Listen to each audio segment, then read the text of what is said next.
to the problem statement. So according to the National Safety Council, every 7 seconds a workspace accident occurs, and the saddest thing, these accidents are preventable.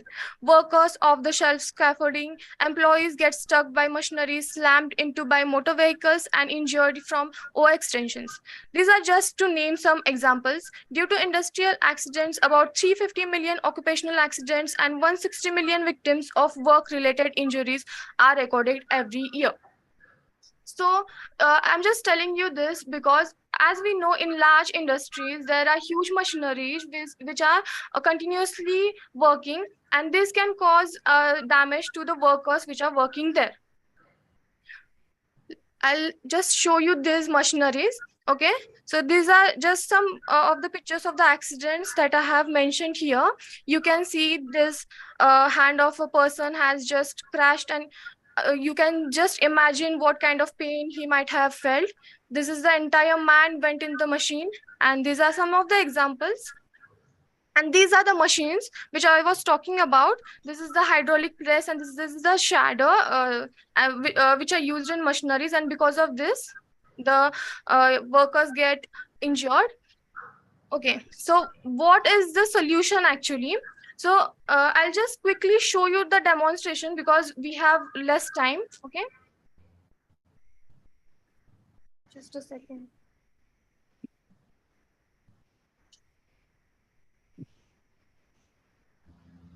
Okay, is my video available? No, we're seeing your presentation still. Okay. No, we can just, we can see that going, right? Manju, the video is there. Oh, I can see it now. Yes. Yeah, just click on her face and it will become full. I can see it. Yes, thanks. Go ahead. Yes. You will be available in the video. Yeah, go ahead. We can see. We can see you. Yes, go ahead. Okay. What's the problem?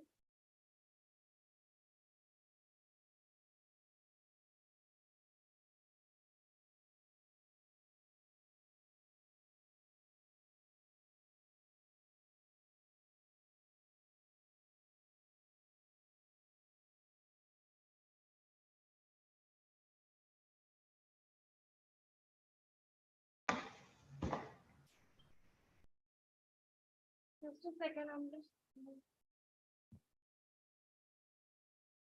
We are unable to hear you if you're saying something. Yes, I am. Just a second, it is getting on.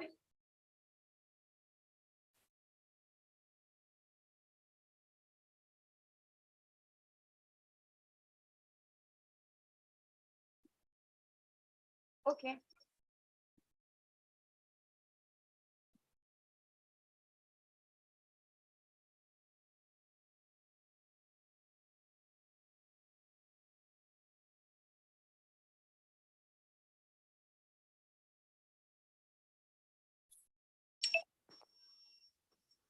Okay, so let me first tell you what are the components.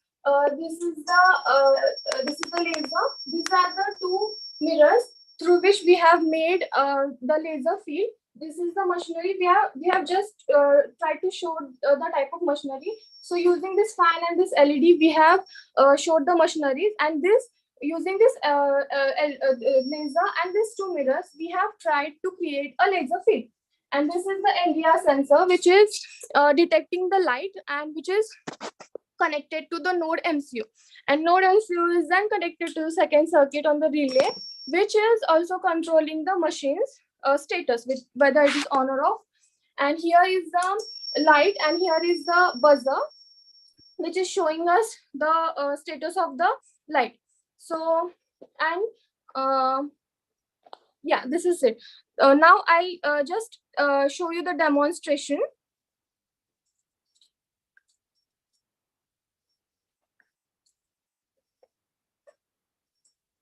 Let me fix it. Just wait.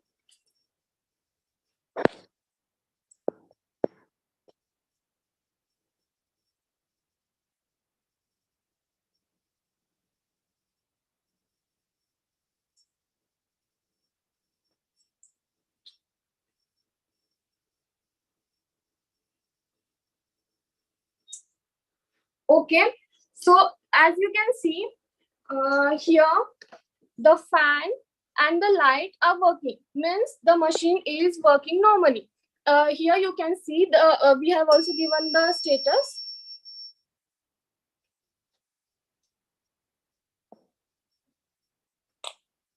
So last 1 minute, team 619. Yeah, sorry, just a second. Here it is showing the status.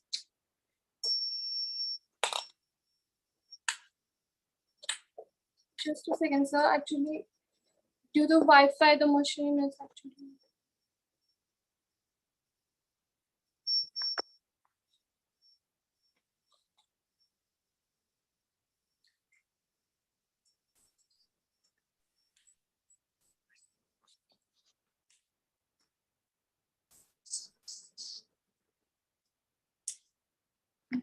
Okay, so the machine is working normally. Now I would interrupt the laser field by my hand. Assume my hand is human, okay?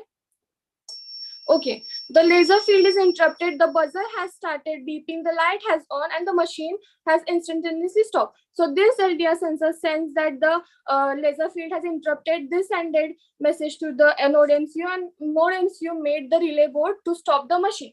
And instantaneously, we got the notification on the phone and as well as on the web app. We have also integrated this with the web app and also with the mobile app. So the supervisor on the field may get the message of the machine status instantaneously, and he would know that someone is there near the machine, so he can just take actions on it. Let's come to the PPT. Okay, I think thank you for sharing that. Now we'll have 3 minutes for any Q&A that is there from the judging panel. I'm so sorry for the late. Actually, because of the Wi-Fi, the machine was not. No problem, no problem. I think No problem, I'm Yashasvi. great. So, Yashasvi, hi, this is Ajay here. Just one question. The assumption of these machines you're taking of, where there is what is the probability of someone actually coming or the worker actually coming near or to the proximity of the machine?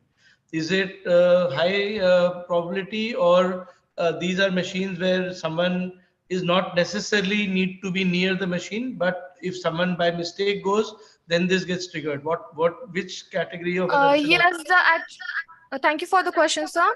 The intensity of this laser field is very high actually, and the accuracy is very high. We have set it to 1000, and the intensity of the laser is for the sending light is 1024. So if No, no, any better person that's gets interrupted, Yashasvi, the that laser is not field will. Sorry. Yashasvi, that is not the question, beta. So my question is, this machine, for example, right? If the person or the worker has to continuously work in the proximity of the machine, then does it then it can get triggered every time someone is actually coming very near, right?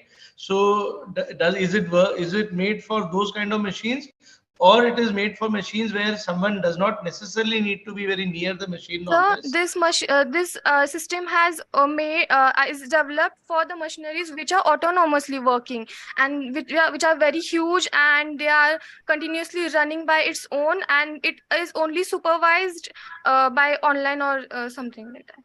Not the machines that which are need to be worked by humans. Not for that. So effectively, then by mistake, if someone comes near the Yes. machine, they may get injured, and hence this will Yes. get triggered. Is that what it is? Yes. Yes, sir. Have you done a proof of testing in an actual machine? Because right now we saw rotator fan, but have you done it, tested it in a near real machine? Yes, actually, this incident happened in our own village also, and I have tested it with the mixer, home appliances. Very nice. Very good. Yashasvi, Thank you, sir, for the question. continuing with that thought from Ajay, how many sensors on an average was required for the mixer for the proximity test? 2 sensor. Just 2 sensor was covering what kind of an area? Yes, ma'am. Do you have an approximate understanding what area coverage was it taking with 2 sensors? 1 millimeter square. 1 meter square. 1 meter square. Okay. Yeah. Okay. So just one further question on this. So the idea is very similar to what a typical burglar alarm looks like, right? So is this the same concept, or have you incorporated anything different? Actually different, sir. Not the same. We have actually implemented the laser field. This is not actually implemented before anywhere. Okay. But the concept is the same, right? You're blocking the light into a light emitting diode, right? Basically, that's what you're doing. Yes, the concept is same, but we have implemented in different way. Okay. And we have used off-the-shelf components which are very cheap, and it is easy to implement in anywhere actually. Okay. Thank you. Where do you see, Yashasri, the use cases for this? How will you monetize this product? There are huge machineries like hydraulic press, then it is shader. The companies which use these kind of machineries, these huge machineries, they're everywhere. This implementation can be done. And actually, not just for this hackathon. My vision is to implement this system in each and every company or industry where these kind of machines are used to save the life of the workers. So is your target segment the companies, or is your target segment, the factories? Both of them. Okay, good. So Actually, Yashasri, this idea, yeah, ma'am. yeah, go ahead. Go ahead. Actually, this idea I have got from actually in one of the member in our village was working in such kind of industry where shader used to were used, and his cloth got stuck in that, and his hands were actually crushed, and the doctors had to remove his hands. So from there, I have got this motivation to implement this idea. But Yashasri, that is exactly the question that I asked you. That if it is to be put in a machine where the person is standing nearby, then तो ये पूरा time on off ही होता रहेगा फिर. Yeah. No, actually, in this prototype, we have given the delay and all. In the actual implementation, there the machine won't get on anyway. The supervisor has to come there and by hand has to on that machine after it gets stops. And we can modify laser field to our users to use it. Okay. Okay. Before we wrap up, just one comment, Yashasri and team. Just look at the term called Pokayoke, Pokayoke. This is a Japanese methodology for zero error in industry or manufacturing units. Okay. Just go and look at the solutions there and see if there is any similarity that you have. Okay, sir. Yeah, so I was also going to speak on the same line. So there are a couple of sensors which exist. One of the challenges is maintaining those sensors. So you will be running with old machines. Sensors won't be functioning appropriately because it's not regularly maintained. So potentially what you can think about is also integrating the life cycle and the life cycle of the sensors and the maintenance of the sensors as part of the alarm, which goes to the supervisor. Actually, the system implements with the relay circuit, so it can be integrated with any of the machineries. Okay, so my point, Yashasri, is maintenance of those machineries and the sensors itself. In a situation where the sensor is not working because it's just not maintained. Yes, ma'am. Majority of the time, that's what happens in the industry. Infrared sensors exist today for large machineries, but you're coming up with a different mechanism. But think through that as well as part of the holistic solution. Yes, ma'am. You are actually right, but that implementation has very high cost. Correct. Correct. Agreed. Okay, ma'am. Okay, perfect. think thank you, team 619, for joining in. You can actually exit. Thank you for taking out all the time. And thank you. You can Thank you, actually. everyone. Thank you so much. Thank you.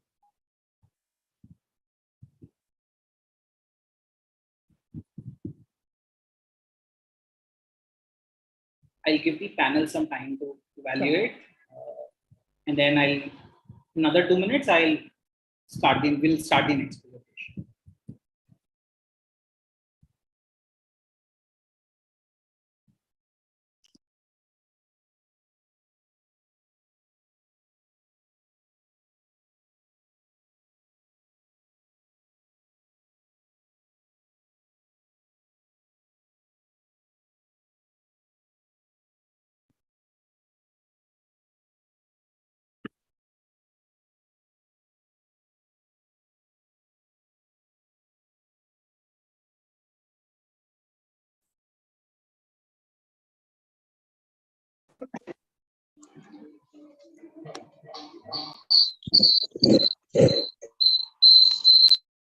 Just give it a couple of minutes, team 498. We'll start in 2 minutes.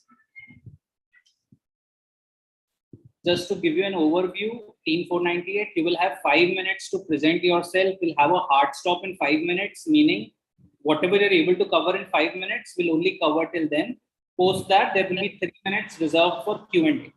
I will let you know the time when we start, and we'll take it from there. Thank you.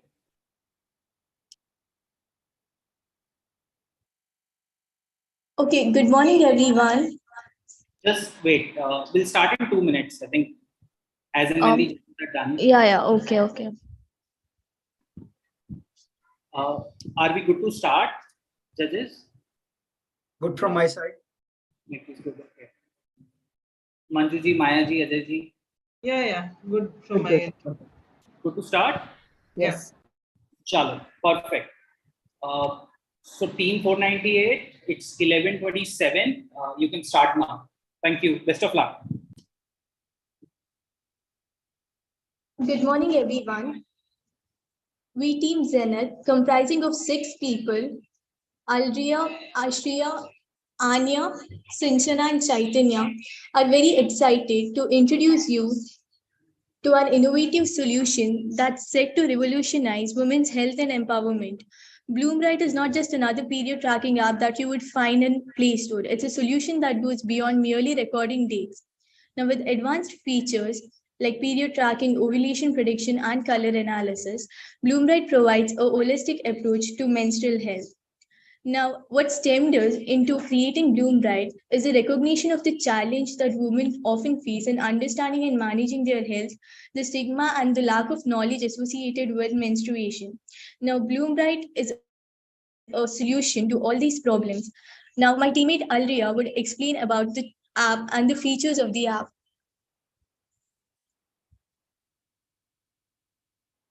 So first are a few pages which gives you codes, and then comes the login screen.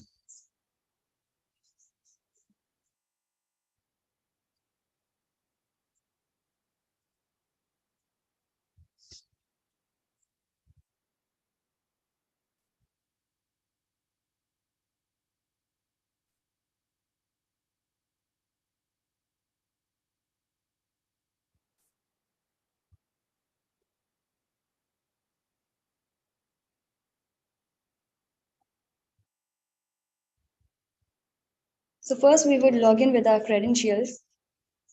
As we have already signed in, we can directly log in.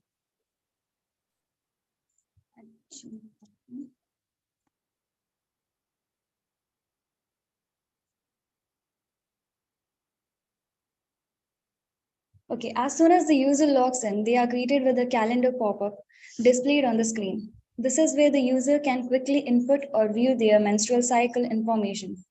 The pop-up calendar typically highlights the current date and displays the user's menstrual cycle phase, including ovulation and expected periods.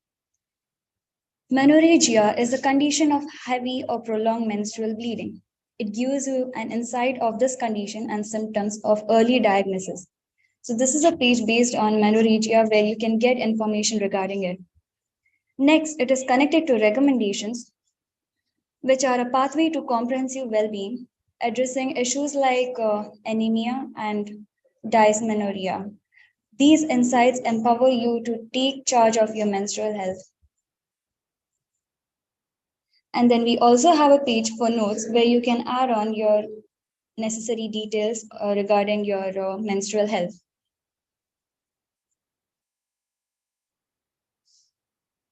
Next comes the blood color analysis. Blood analysis within the Bloom Bright app goes beyond the conventional to offer insights into your menstrual health. So, menstrual blood color can vary over the course of your cycle, and Bloom Bright's blood analysis feature helps you with potential implications. Bloom Bright's blood analysis can empower you to recognize patterns and changes, allowing for early detection of any menstrual health concerns. Next is a training page. Here we also added a video of diverse range of workouts designed exclusively for women, catering to various fitness preferences and levels. And below that, we have a BMI calculator. So understanding the connection between weight and menstrual health, we have incorporated this BMI calculator. By using a calculator, you gain insights into your BMI and its implications, equipping your knowledge for better health management. The next page is the diet plan. So, understanding the pivot role of nutrition in women's health, we have added a collection of diet plan videos to provide you with actionable guidance for your well-being journey. And then we have doctor consultancy. So, if you have to, consult any doctor, you can just come over here, and it gives you the number where you can, call the doctor. Next is ML health prediction. It actually gives you an overall menstrual health status. So here we have used random forest generators. So we'll go with it. First is, what is the color of your blood? I would say red. And then it is 6.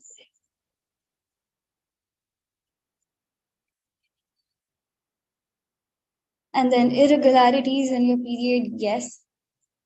What is your menstrual pain? Mild. What is the flow amount? Light. And do you see any clotting? Yes.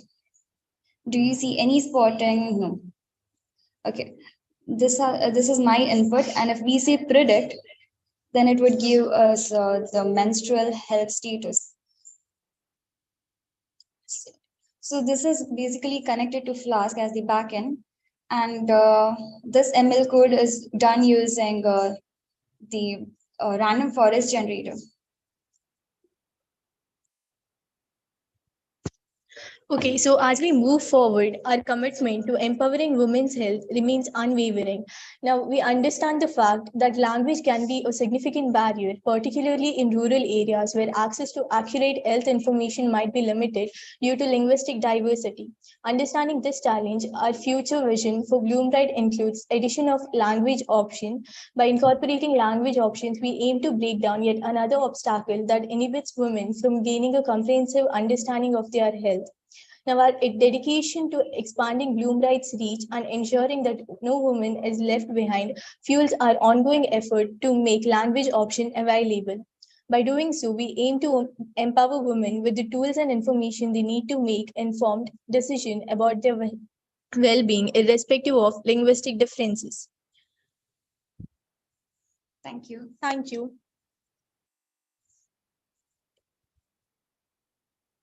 Can I go with the question? Yes, please. Yeah.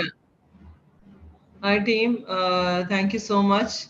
When I saw the presentation earlier itself, I was very excited to see, okay, what further details I would be able to see. One question I have is, see, there are many apps in the market which does similar things. So what is unique about your app? Like there is Flow and Period Plus and all that, right? Which does similar set of things is what I understand.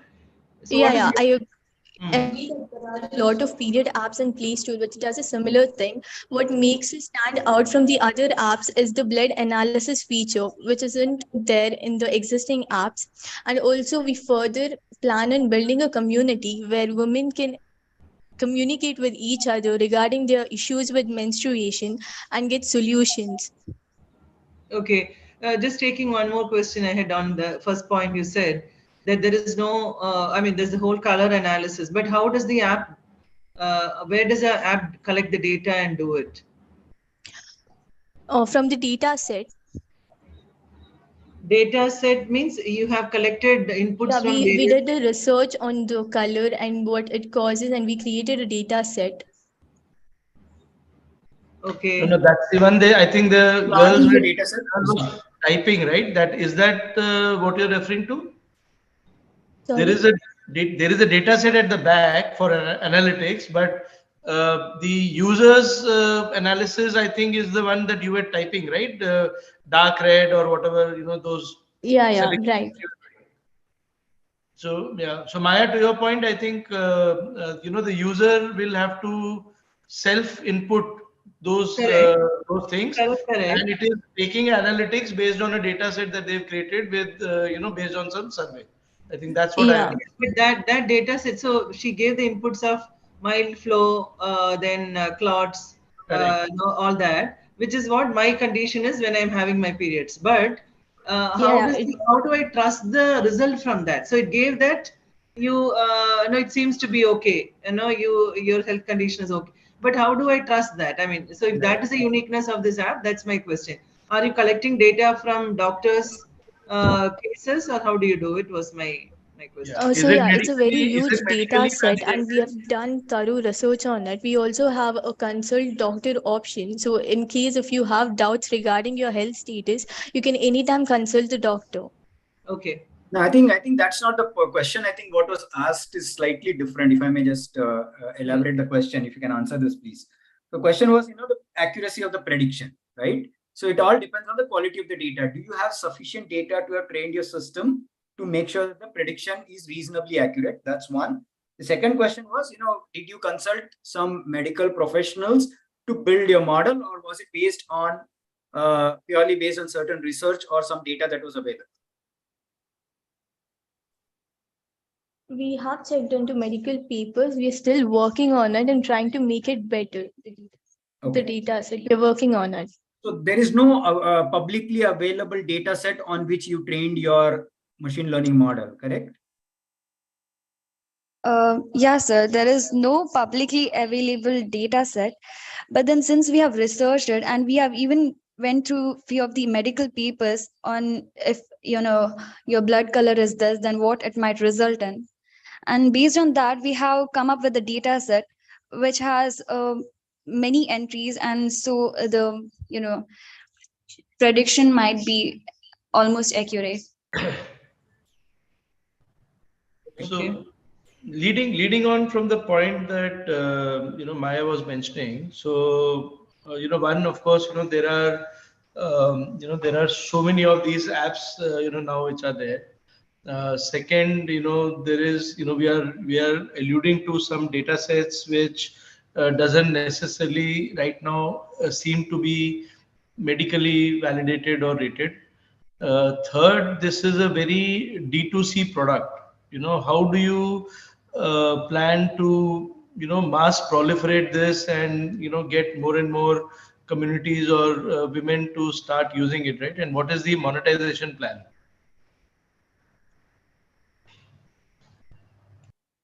Because you need to spend a lot of money to get people onto it, right? The digital marketing, etc., right? So how do you plan to raise that money and spend that money and make money then eventually?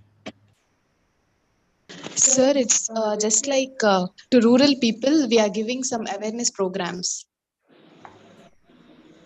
So I think probably to Ajay's point, I think their intent is to make it linguistic friendly and make it available to rural. So That's my perhaps question. How easy is it to convert it from one language to another? Have you given it a thought?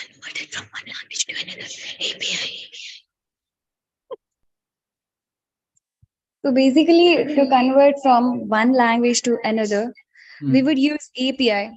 We, get many online APIs which would convert the languages from one to another. No, in your app itself, your app, for example, here you have notes, mineralogy, blood analysis, right? This you have to translate to Hindi. How easy is it to change your screens to, make it Hindi or any other local regional language that you want to pick? Sorry? You are in the screen that you're showing, you have 3 English words here, right? Oh yeah. Right? It You have has 3 notes. tabs, and those tabs have to be changed from English to Hindi, because if I'm not English speaking person, I won't even know what these terms mean. So I need to see that in my local language. How easy is it to build your app with a local language, keeping the APIs aside? Yeah, as we told, the APIs would do it for us. So the question is, if the UI is, reactive, what is it based on? How did you develop the UI? Maybe you can. Okay. So basically, is it easy to get the translated version? So how does the translation work? Someone logging in from a specific region will have a default option of that specific language, right? Which is defaulted, for example, if it is. Yeah, we would add in language option where they can choose for say if they choose Hindi, then the entire app, everything would be in Hindi. Yeah. So Venkat's question is the app responsive to that? Have you tested that by any chance? No, as of now, we have not tested it. We are working on it, and we have few more things to add. We would add it. Okay. Okay. So I think general feedback from everyone here is in terms of understanding where do you want to target. If your target is essentially awareness generation in rural area, you perhaps need to think about who will you collaborate with in those respective rural area, preferably hospitals or small rural educational sectors where you want students to start using it or younger girls to start using it. So think on those directions. So monetization is going to be challenging. Will it be a government initiative? So certain things you would probably need to think through. And I agree to Maya's point that there are a lot of applications available. And in my understanding, blood analysis is also one of them. So there should be some data sets available. Maybe you can check if that's the case or not, right? If you want to move ahead with this idea. Yeah, ma'am. Thank you for the feedback. We would definitely work on it. Okay. Thank you, team. Any more questions, judges? I'm good from my side. Okay. Thank you, team 498. You can actually exit the meeting now. Great job done. Thank you. Thank you, team. Thank you. Thank you, sir.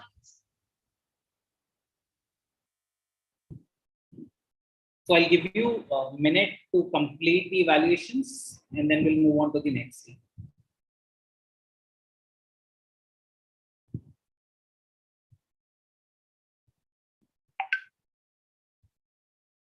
Team 498, you can exit the meeting.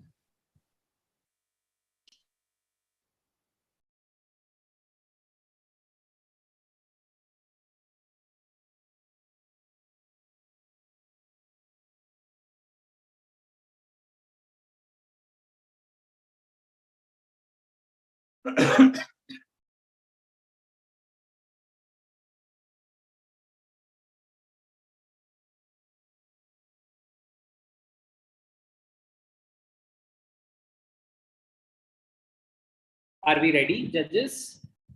Yeah, Yeah. I'm good. Okay. Hello, team 13. So I'll give you a quick brief. You'll have 5 minutes to present your idea, and you'll have 3 minutes for Q&A. There will be a hard stop in 5 minutes, so make sure that you cover everything in 5 minutes. Thank you and best of luck. Team 13, right? Number? 13, yes. Lucky number 13.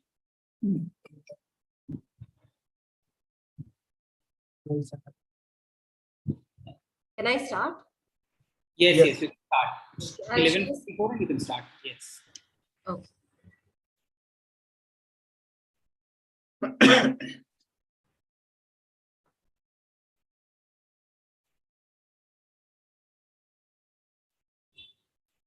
Good morning, everyone. We're team 13, and our team consists of Akhila, Hemashri, Nisarga, Nitya, Saijoti, and Sanjana. Our team title or project name is Fingerprint-Based Fraud Detection Voting System. We chose this topic because the existing voting system in India has been plagued by inefficiency and vulnerabilities in the voter authentication. So relying solely on the voter IDs that can be easily faked can pose a significant security risk. So, and also additionally, manual identification process will require a substantial workforce. So that is why this system lacks real-time monitoring of electronic voting machines, which will lead to further delays, and also manual vote counting processes is time-consuming. These issues highlight the need for a more secure and efficient voting system that will automate the authentication, reduce the risk of fraud, and also ensure faster and accurate voting. Okay, so this is our tagline, which is to ensure secure democracy with biometric integrity. Next, the solution that we have provided. It provides biometric identity verification, where our system utilizes the fingerprint scanning to uniquely authenticate the voters and ensure that each vote is cast by a legitimate individual. That will minimize the risk of impersonation and also fraudulent voting. Then we have real-time fraud detection, where advanced algorithms will continuously monitor the voting patterns and also cross-check the fingerprint data to detect any suspicious activities. Then comes, we have tamper-proof voting records, where once the vote is casted, the system will create an immutable and transparent record, which will record all the votes. And then we have a user-friendly interface, where since we have built a simple and intuitive interface, it will voters of all demographics can easily participate in the voting process. Then it is scalable and cost effective, where the solution can be seamlessly integrated with the existing voting infrastructure. That will minimize the implementation costs, and also its deployment can make the deployment on a larger scale. Next, the wow factors would include unparalleled security. Since we've made use of biometric technology, our system will ensure that each vote is uniquely tied to an individual's fingerprint. So this will prevent fraudulent activities and also ensure that the integrity of the voting process. Then we have again a real-time fraud detection, where we have make use of algorithms that will instantly detect any suspicious patterns or attempts and flag the events. Then we have a user-friendly interface, where the voters can easily and quickly cast their votes with simply scanning the fingerprints and then casting the votes.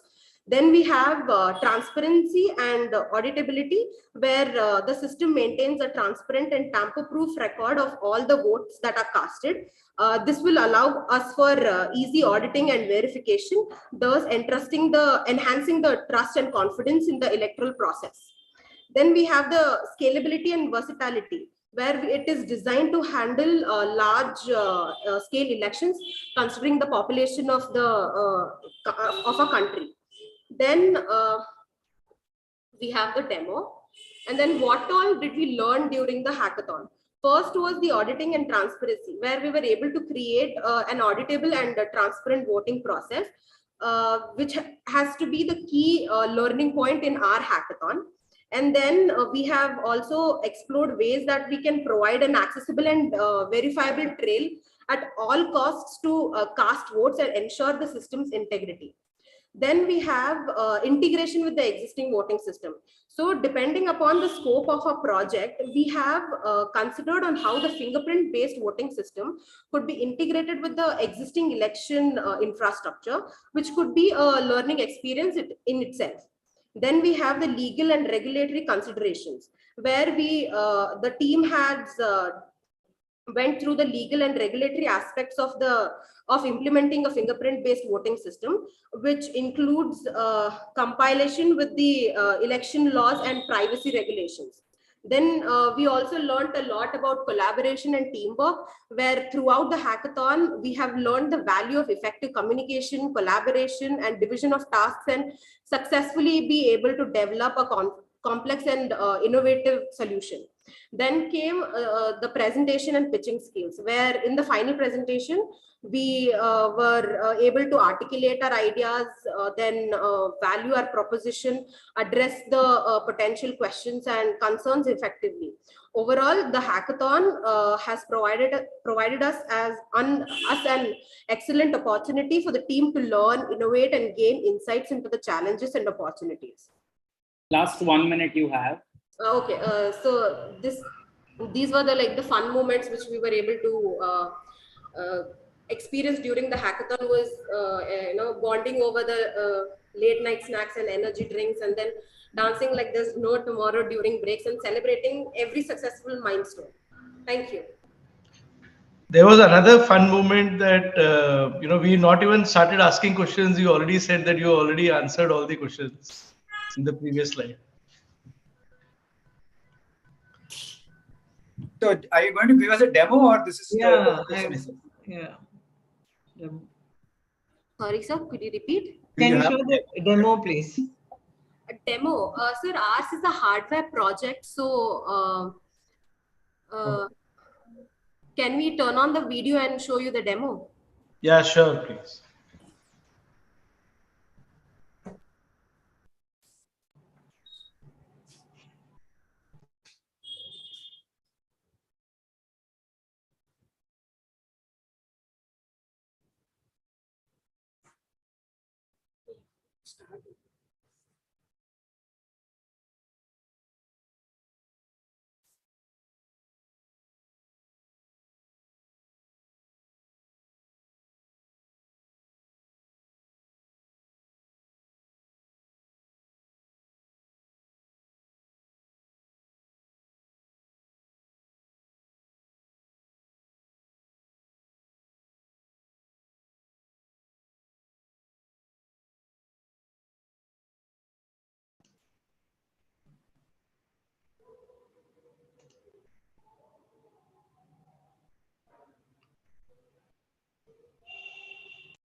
So I think if it's taking time, team 13, we can act.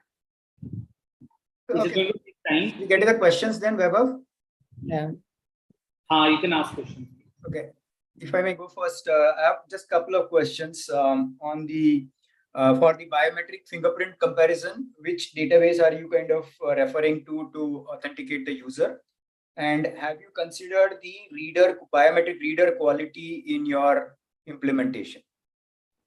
Yes, sir. We have gone through the requirements that are supposed to, make sure that there is efficient working of all the components that are required for, proper functioning of the system.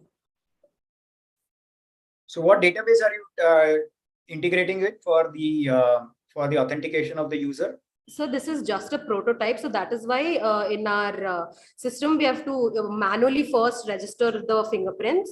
But if we have to integrate it on a larger scale, then we are thinking about integrating it with Aadhaar card so that we get an already existing database of all the fingerprints.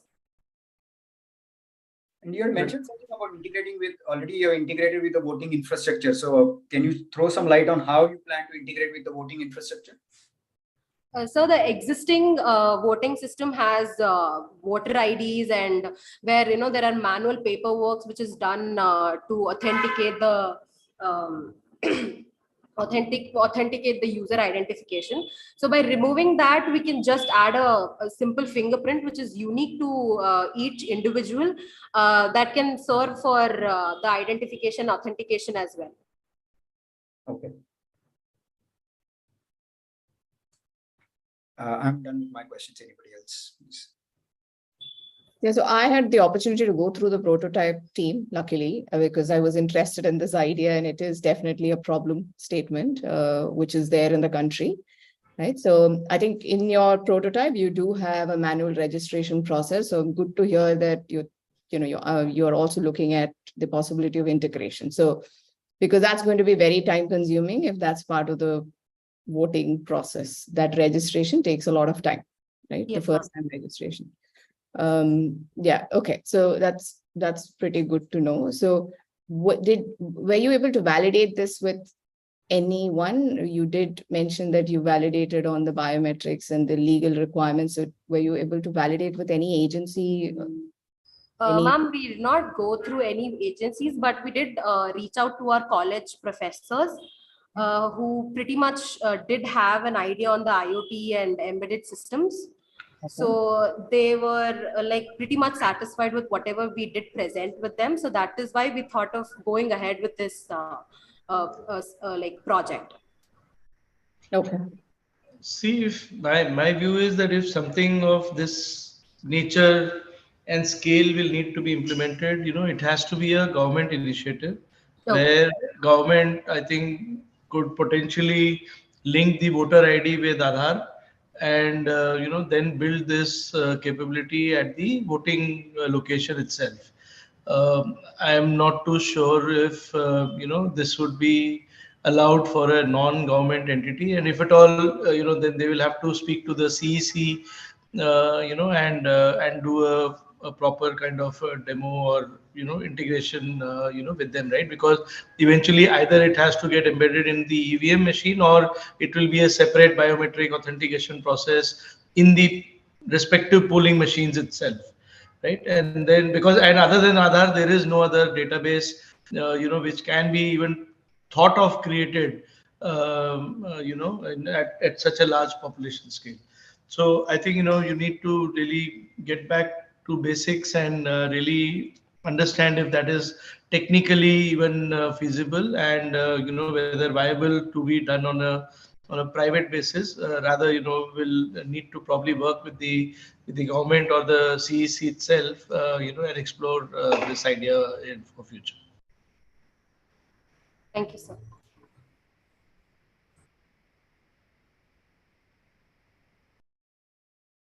Okay, I think we're good to go. Thank you, Team 13. Wonderful job done. You can now actually exit the meeting. Okay, sir. Thank you, sir. Thank you. Thank you, team.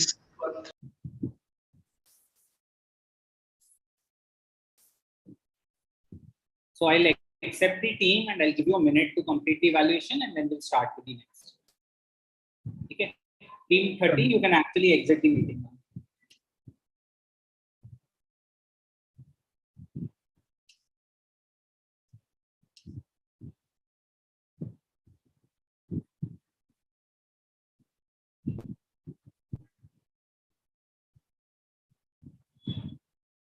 Team 739, can you hear me? Yes, sir. Right. So while the judges are evaluating the previous team, I'll give you a quick brief. So first of all, congratulations for making it to the finale. You will have 8 minutes in total. 5 minutes you'll have to present your idea. It can be in the form of presentation, a demonstration, or anything that you would like to share. Post that, you'll have 3 minutes for the Q&A. And there will be a hard stop at 5 minutes. So make sure that whatever you need to cover, you are able to cover it before 5 minutes. Covering it in 4 minutes is fine, but 5.5 minutes is not. Okay, just try sharing your screen if you want to demonstrate something, so that we'll quickly do a check before I hand it over to the judges. Okay, sir. Okay. Good afternoon, everyone. We are Team 739, Cyberella, and our project is Cyber Chatbot. Let me share my screen. Okay, are we ready? Yeah. Okay, perfect. Best of luck, Team 739. It's 11:58 and your time starts now.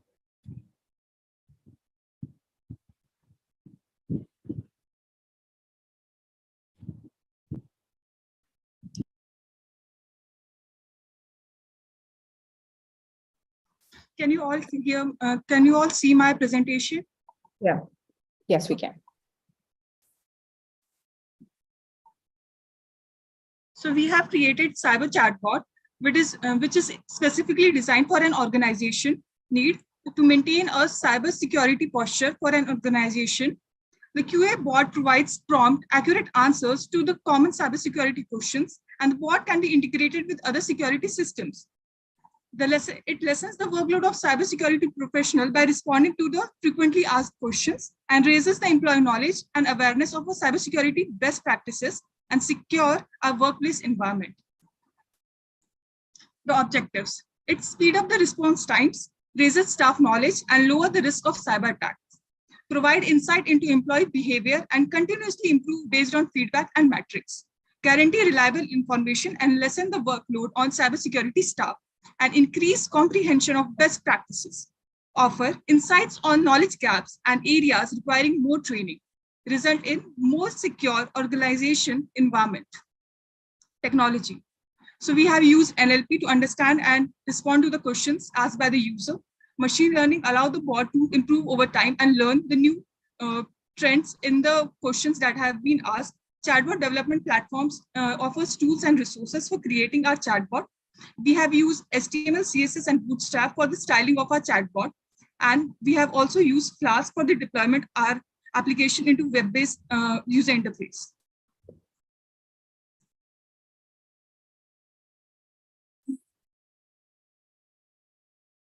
So this is how our chatbot looks like in web interface. I will ask first. Since I have typed hi, so it has replied, hi there, how can I help?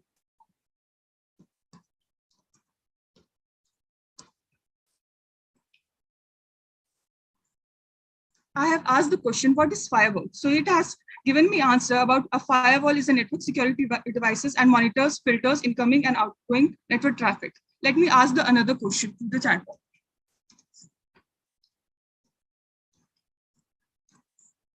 I have asked about DNAT, that is generally a policy used in an organization for protecting the network. Let me thank the chatbot. So you can see here, it has replied, happy to help. And now I will end the conversation by saying bye.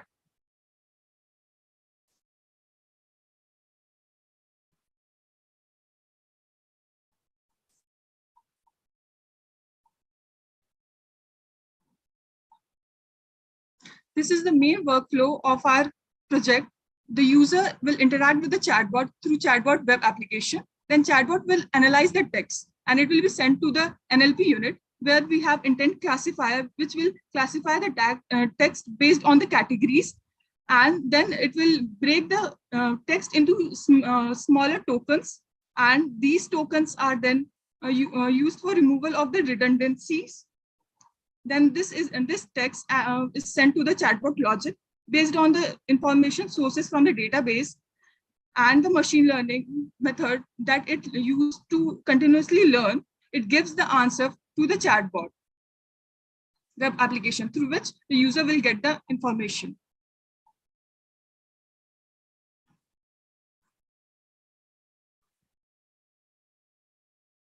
So the conclusion is that chatbot created for cybersecurity inquiries using NLP and machine learning. It helps to give a comprehensive review of our cybersecurity perspective of an organization. It takes the text input from the user and have a conversational reply to the user so that it can understand the need of the non-technical staff. It has potential to be integrated with other systems to have a greater user interface. Thank you. Thanks, Anisha. Can I go first with a question? Yeah. Yes, Anisha, can you go to the bot and ask a question? Can you just go to the bot? Yeah. I want to know which is the best cybersecurity certification. Okay. Can you check for me?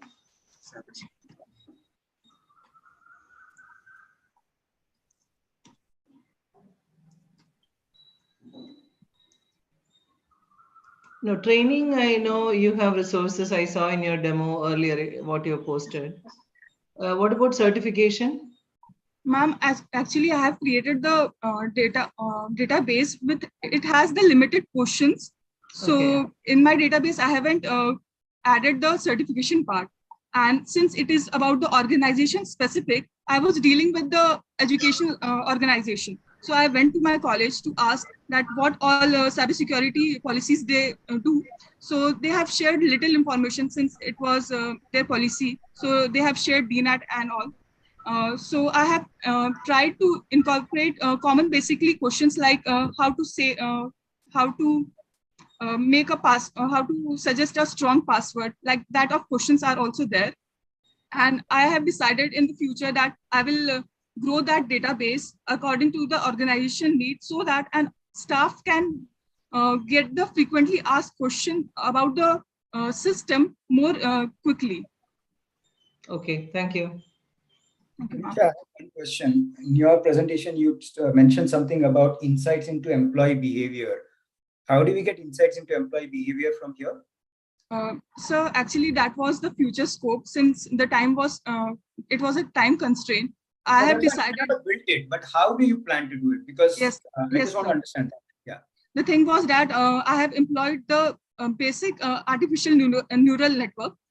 In that, after that, I have decided that if I have to make a employee behavioral analysis, I will use that RNN that will have the memory power to retain what questions were asked, and it can suggest the employee, I will say the chief officer. It will notify the officer that these type of question were asked, and that can be a vulnerability to the system. So it can notify that. Okay. One further question. So did you integrate with any of the generative AI tools at the back end like ChatGPT and others?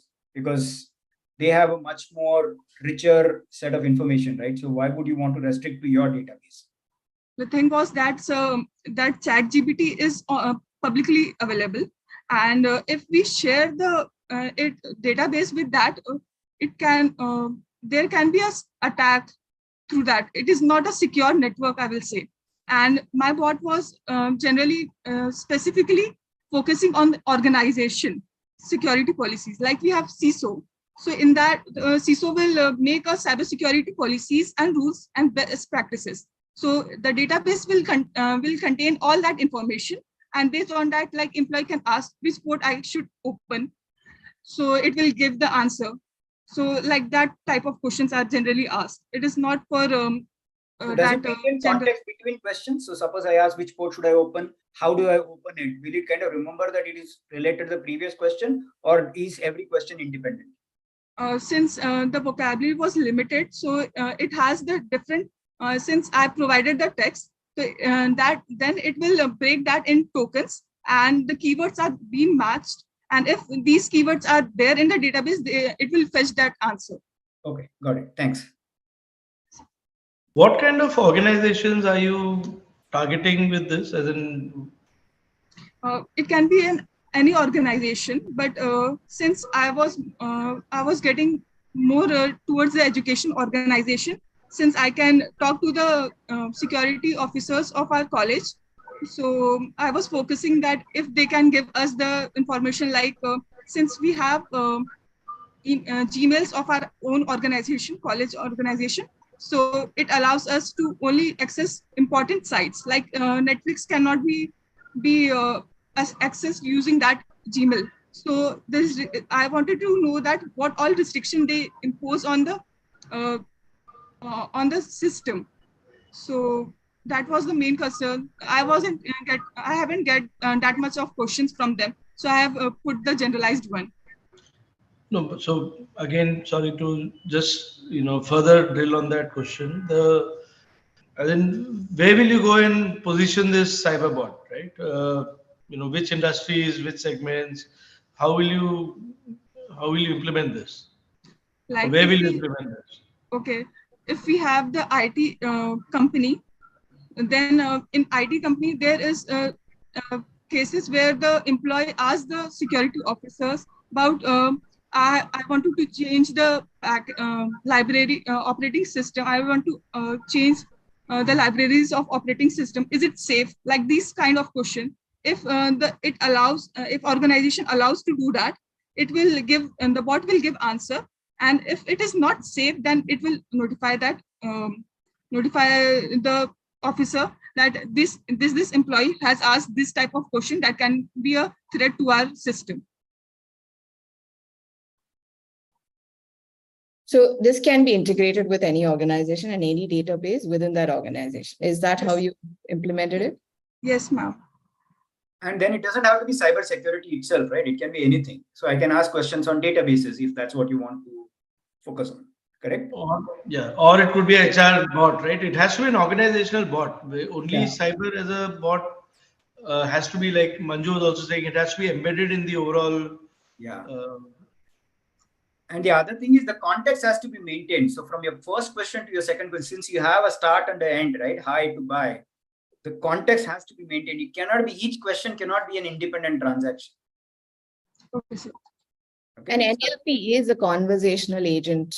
So ideally that context would be maintained, depends upon how you implemented it, right? So, and also how you're handling those independent questions and responding. Yes, so it's a conversational agent. So ideally that context should remain. So you can go back and it should, if you're using NLP, it should be possible, at least feasible. Ma'am, I'm using NLP for breaking the text into tokens, and also I have used a Lementizer for reducing that word to the base form. So this was the two things that I generally used for the NLP. And there is sentiment analysis that can be done use NLP, but I wasn't aware much about that. I haven't studied that. So I was thinking that in future, if I get time to study that, I will implement this and make changes in our bot. Got it. Sure. Yeah, because that's a basic requirement, as Venkat said, right? Basic requirement of a bot is almost like a partner or a companion that you can quickly move around. So mostly support team can leverage this. First line support team. So if you're targeting IT companies within organization, your first line support of each organization could make use of this bot. Yes, ma'am. Think from that direction. Okay, ma'am. Okay. Thank you, team 739, for the wonderful presentation. Great job done. You can now exit the meeting. Thank you, sir. Thank you.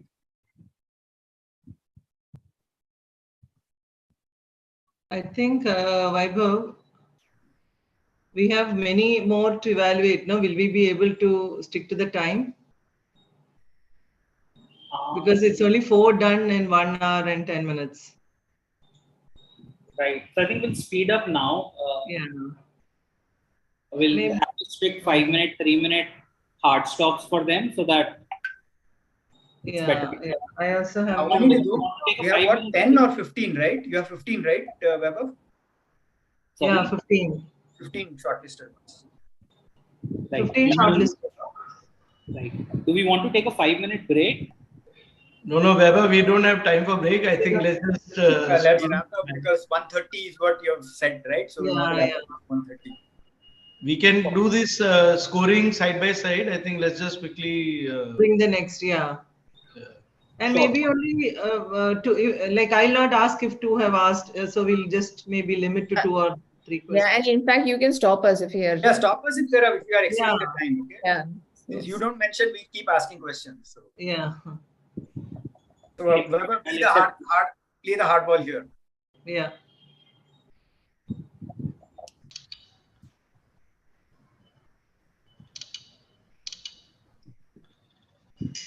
So we have team 700 with us now. Team 700. Right. So we have Anshu, Shamela, and Sneha. Just to give you a brief, you have 8 minutes, 5 minutes to present your idea, 3 minutes for any Q&A. We are starting at 12:15, so we'll have a hard stop to your presentation at 12:20. Okay. Good to go. Your time. Shamila, are you ready?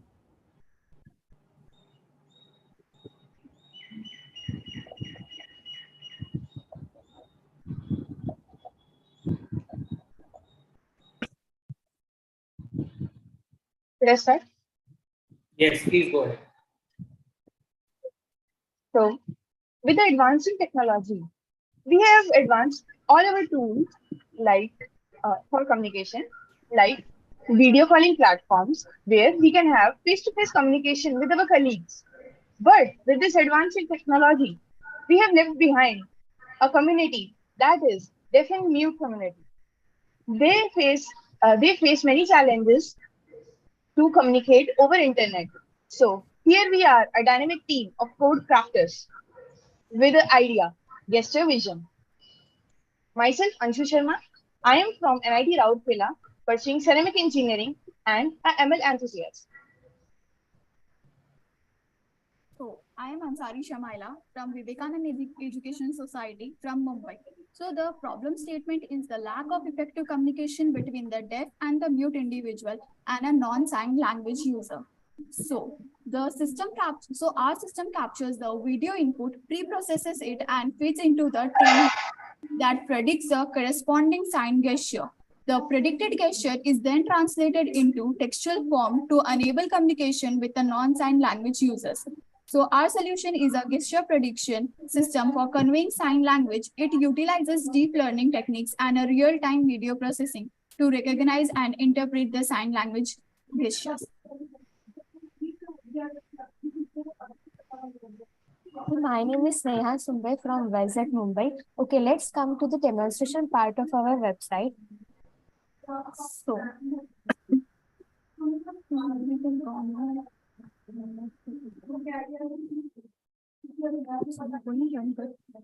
so we are running our main file from the terminal, that Python managed by run server.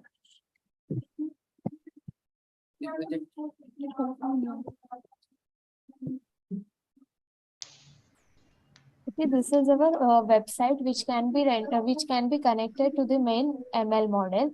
So let's come to this gesture prediction on video call. This is our home page. Next, this is about us. This tells us about our vision and our next logos and future scope. This is contact page from where you can contact for further details. And next is blogs. Here you can connect with the different kinds of blog related to the deaf peoples and their needs and other legal rights, such kind of that. Then let's come to the video calling parts.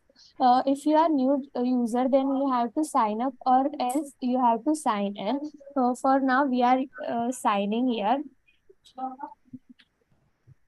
Okay, for generating new meeting, you have to click on new meeting or else you have to join meeting through copy link. And you can also share this meeting link to your friends by copying link which is provided further or else the URL part.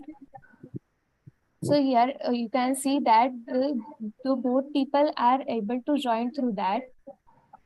Join meeting. So you're displaying so here it is displaying to users Shamal Ansari and Shamal Ansari. This is because she's not changing her name. And over to the Anshu for the ML part, which included the hand gesture prediction. Thank you. Thank you, Shamaila. Let me share my screen.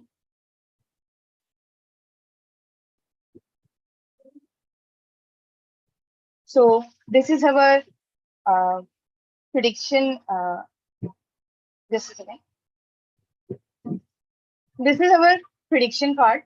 Here, first of all, we have imported all the necessary libraries: CV2 that renders the images, NumPy that renders the series of images, MediaPipe that detects the landmarks in our hand, and model and TensorFlow Keras model, which we have used to load the pre-made models. We have enabled only one hand gestures for just a demo part. We can expand this. We can expand our project by enabling both the hands and also predicting more than 10 gestures. We have just enabled 10 gestures for us now.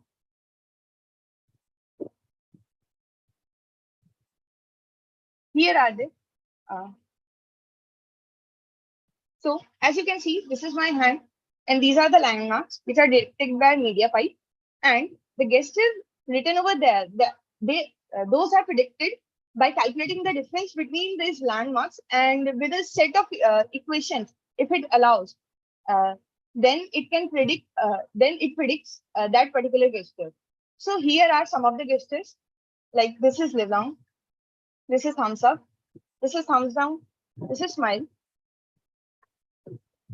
And this is fist, and yes, we rock. So we can expand this to a new level, and we can also add the Indian Sign Language, which will enable the users to communicate through that. And also we can also add speech to text and then text to gesture features, and a lot more things to enable pretty communication between deaf and mute community. So thank you. Let's empower the deaf and mute community.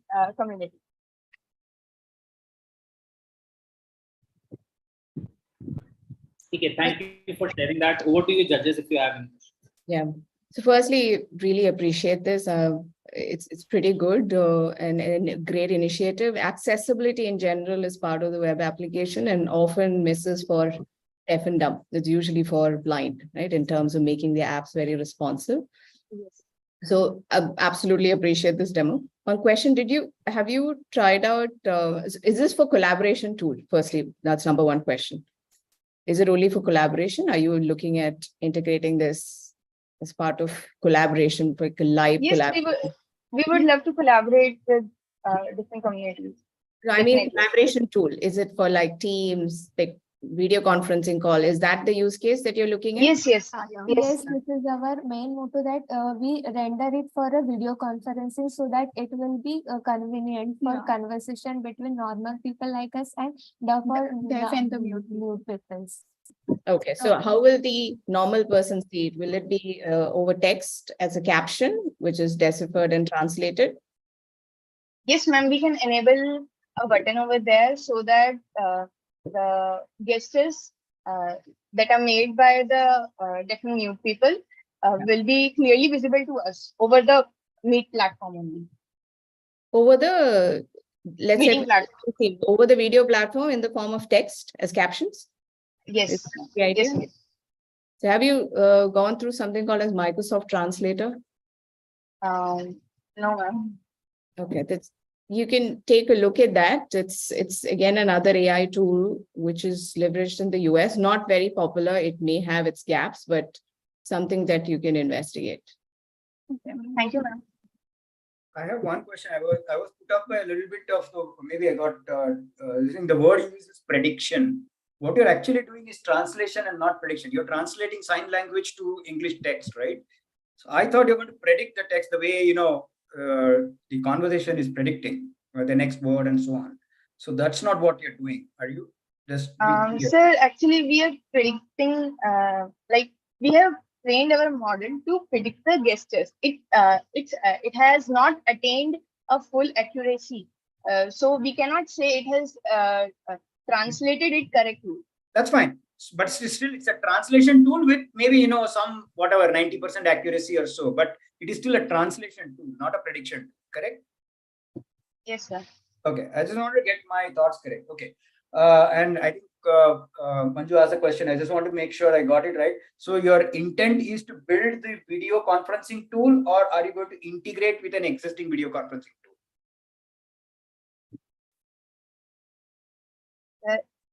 Anyone will be convenient, like pre-made tools will also be convenient. We have just proposed that. I mean, I know everything is possible. Where are you thinking? I mean, are you thinking of integrating with a video conferencing tool, or are you thinking of building a video conferencing tool with gestures already? Integrating that trained model into the video conferencing tool. Okay. Any particular tool you have tried integrating with, like maybe an open source video conferencing tool or Teams or any of these? No, sir. Actually, we were trying to integrate it with the video calling platform we have made, but it was not quite possible in the stipulated time. Sure. All right. Fine. Thanks. Okay. Are we good to go, judges? Good to go. Okay. Thank you, Team 700, for your time. You can now actually exit the meeting. Thank you. Thank you, sir. Thank you, everyone. Thank you so much.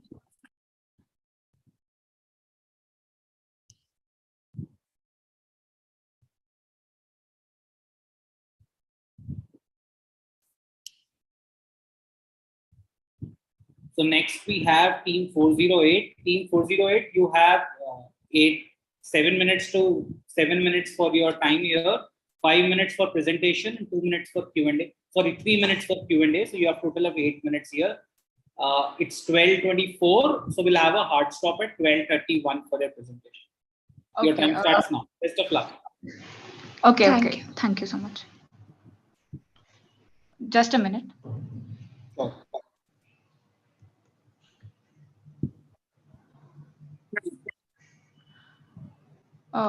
Is the screen visible? Yeah. Yes, it is. Hello, everyone. This is the team Hexa Explorers. We've created an educational website for 10th standard NCERT students. So why the name Academo?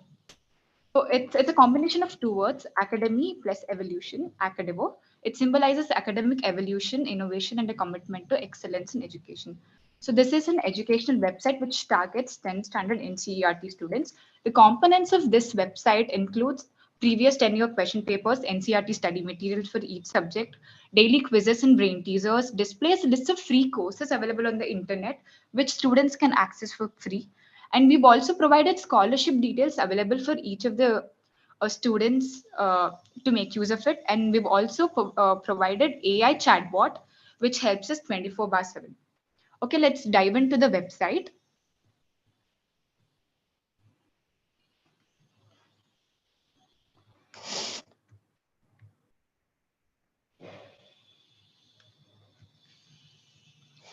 So, okay, this is the login for our website. If you've not logged in, you can register as well. So now we're logging inside the website.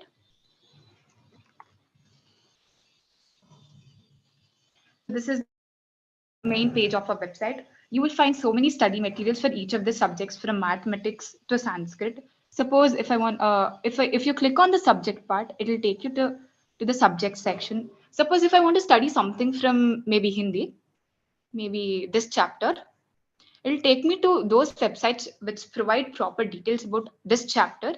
So it's basically websites within websites which provides links to different study materials and websites available on the internet.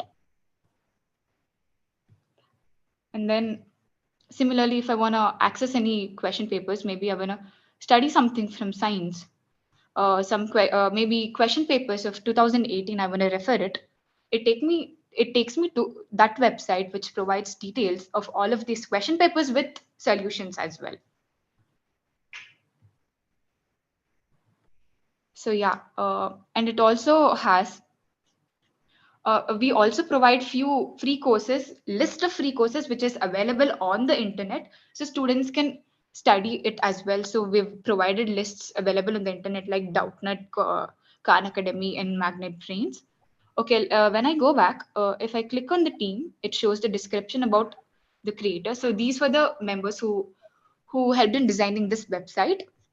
And these are the services which is provided by us. We provide sample papers, daily brain teasing questions to improve IQ, scholarship details, ranking reports, study materials, and building concepts for exams as well. You can contact us if you have any queries. Similarly, feedback is very important. So you can also provide us feedbacks. And yeah, you can also select subjects from this part as well. Maybe if I want to study science, it will take me to, so it displays each and every 10 chapters from each of the NCERT 10 standard NCERT book. So yeah, and one of the other important concept of component of our website is the chatbot. We identified a significant challenge in how students can interact. Our bot offers several key features that make it valuable to users. To bring our bot to life, we use RASA framework, which allowed us to develop robust conversational artificial intelligence capabilities. Before we conclude, we'll provide you a live demonstration of our RASA bot interaction. So I'll give you some instances how our bot works. So for example, you want to know the subjects available in our website. What are all the subjects available?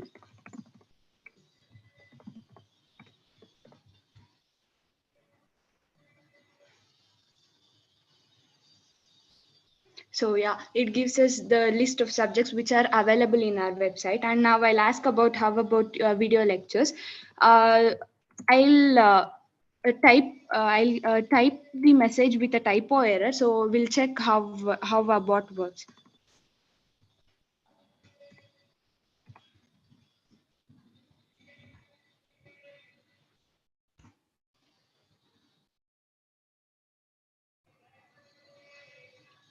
Yeah, it'll catch the video lectures thing, and then we have trained our model in such a way that it also takes the typo errors. And then I'll now ask about I'm very tensed.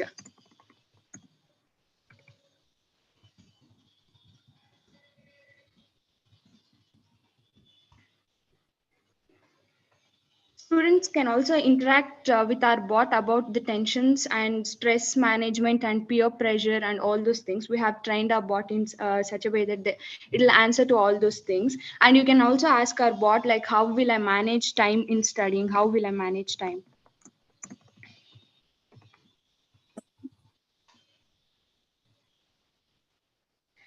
And about quizzes and how often our website is updated, and registration details, and we can ask so many things. And lastly, I'll ask customer support, about customer support.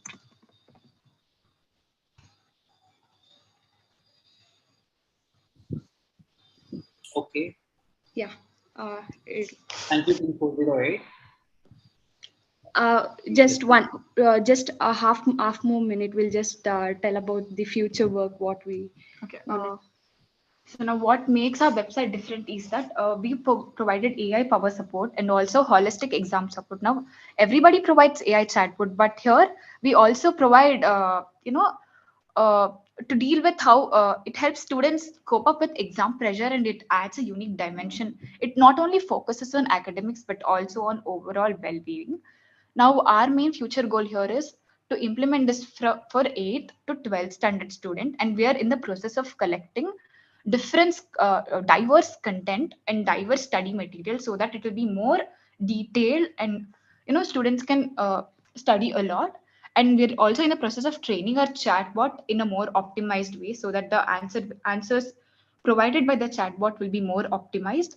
And yeah, we're planning it to do for both CBSE and state board as well.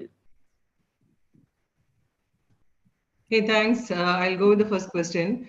How is this different from like a Merit Nation or Topper and all, no? Which does the same thing, isn't it, for the 10th and 12th?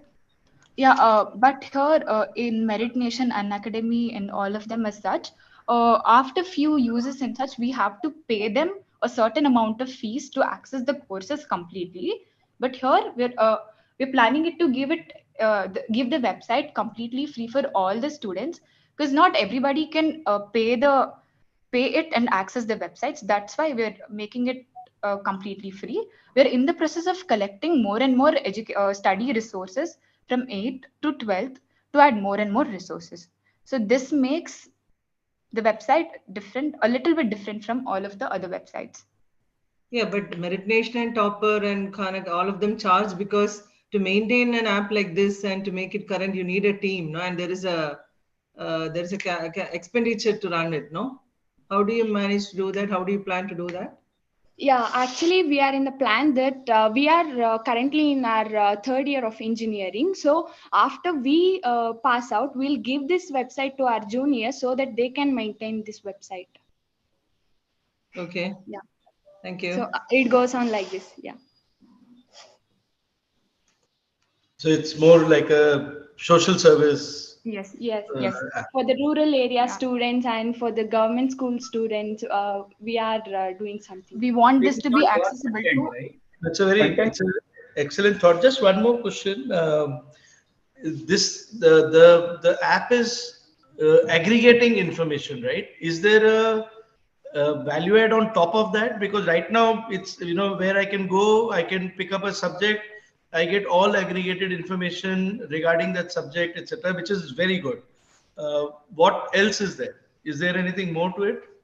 Yeah, we have added a chatbot so that students can interact with it, and then scholarship details. We have also provided the scholarship details, which every website we Not can't. every website provides scholarship details available on the internet. So if students below poverty line students, if they want to get any sort of scholarships, they can get it. So we will provide a list of scholarships available for the 10th passed students. So yeah, it will be helpful for them. And also in chatbot, we are planning to implement the counseling for students of related to their exams. Yeah, so after 12th, if they're confused what stream to join, this chatbot will help the students to, get their correct ideal path. Yeah. So we are working on it as well. So we being a we are students, so we cannot purchase token ID for GPT-3. So we are in the process of purchasing it and then integrate it with our chatbot. So every information will be provided. Are you already live? As in.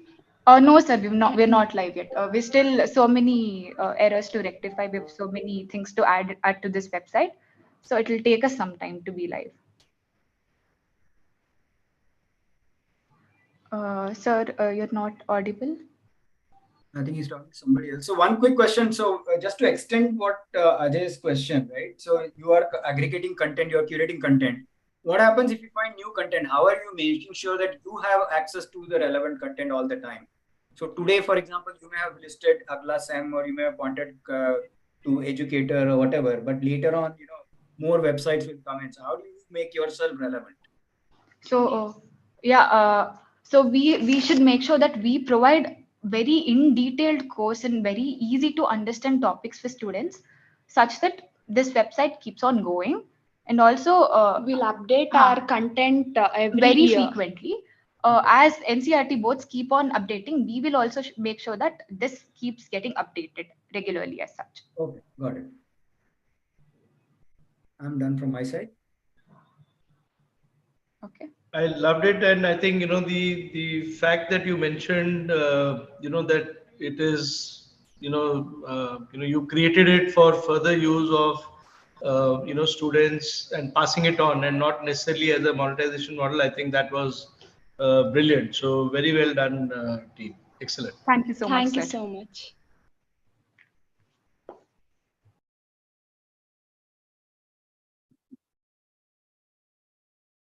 You're not audible, sir. Vaibhav, you're on mute. Sorry, I'm saying wonderful job done. I think the judges are all impressed. Thank you for taking your time. Best of luck. You can now exit. Thank you so much, sir. We would want to know some feedback, sir, if we any feedbacks from your side, so that we can. You are only 35 years late. Had you come before 35 years, I would have used it. So, thank you, sir. Good job. Yeah. Okay, perfect. Thank you. Yeah.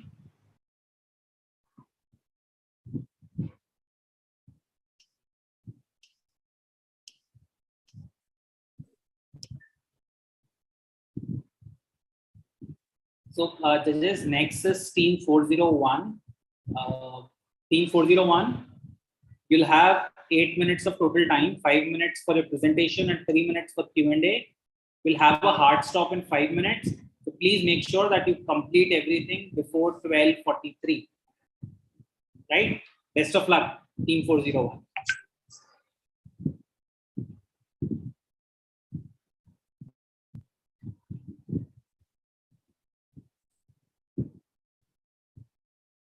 Yes, we can see you. Yes, just a minute, sir. I'm sharing the screen. Sure. Is my screen visible, sir? Not yet.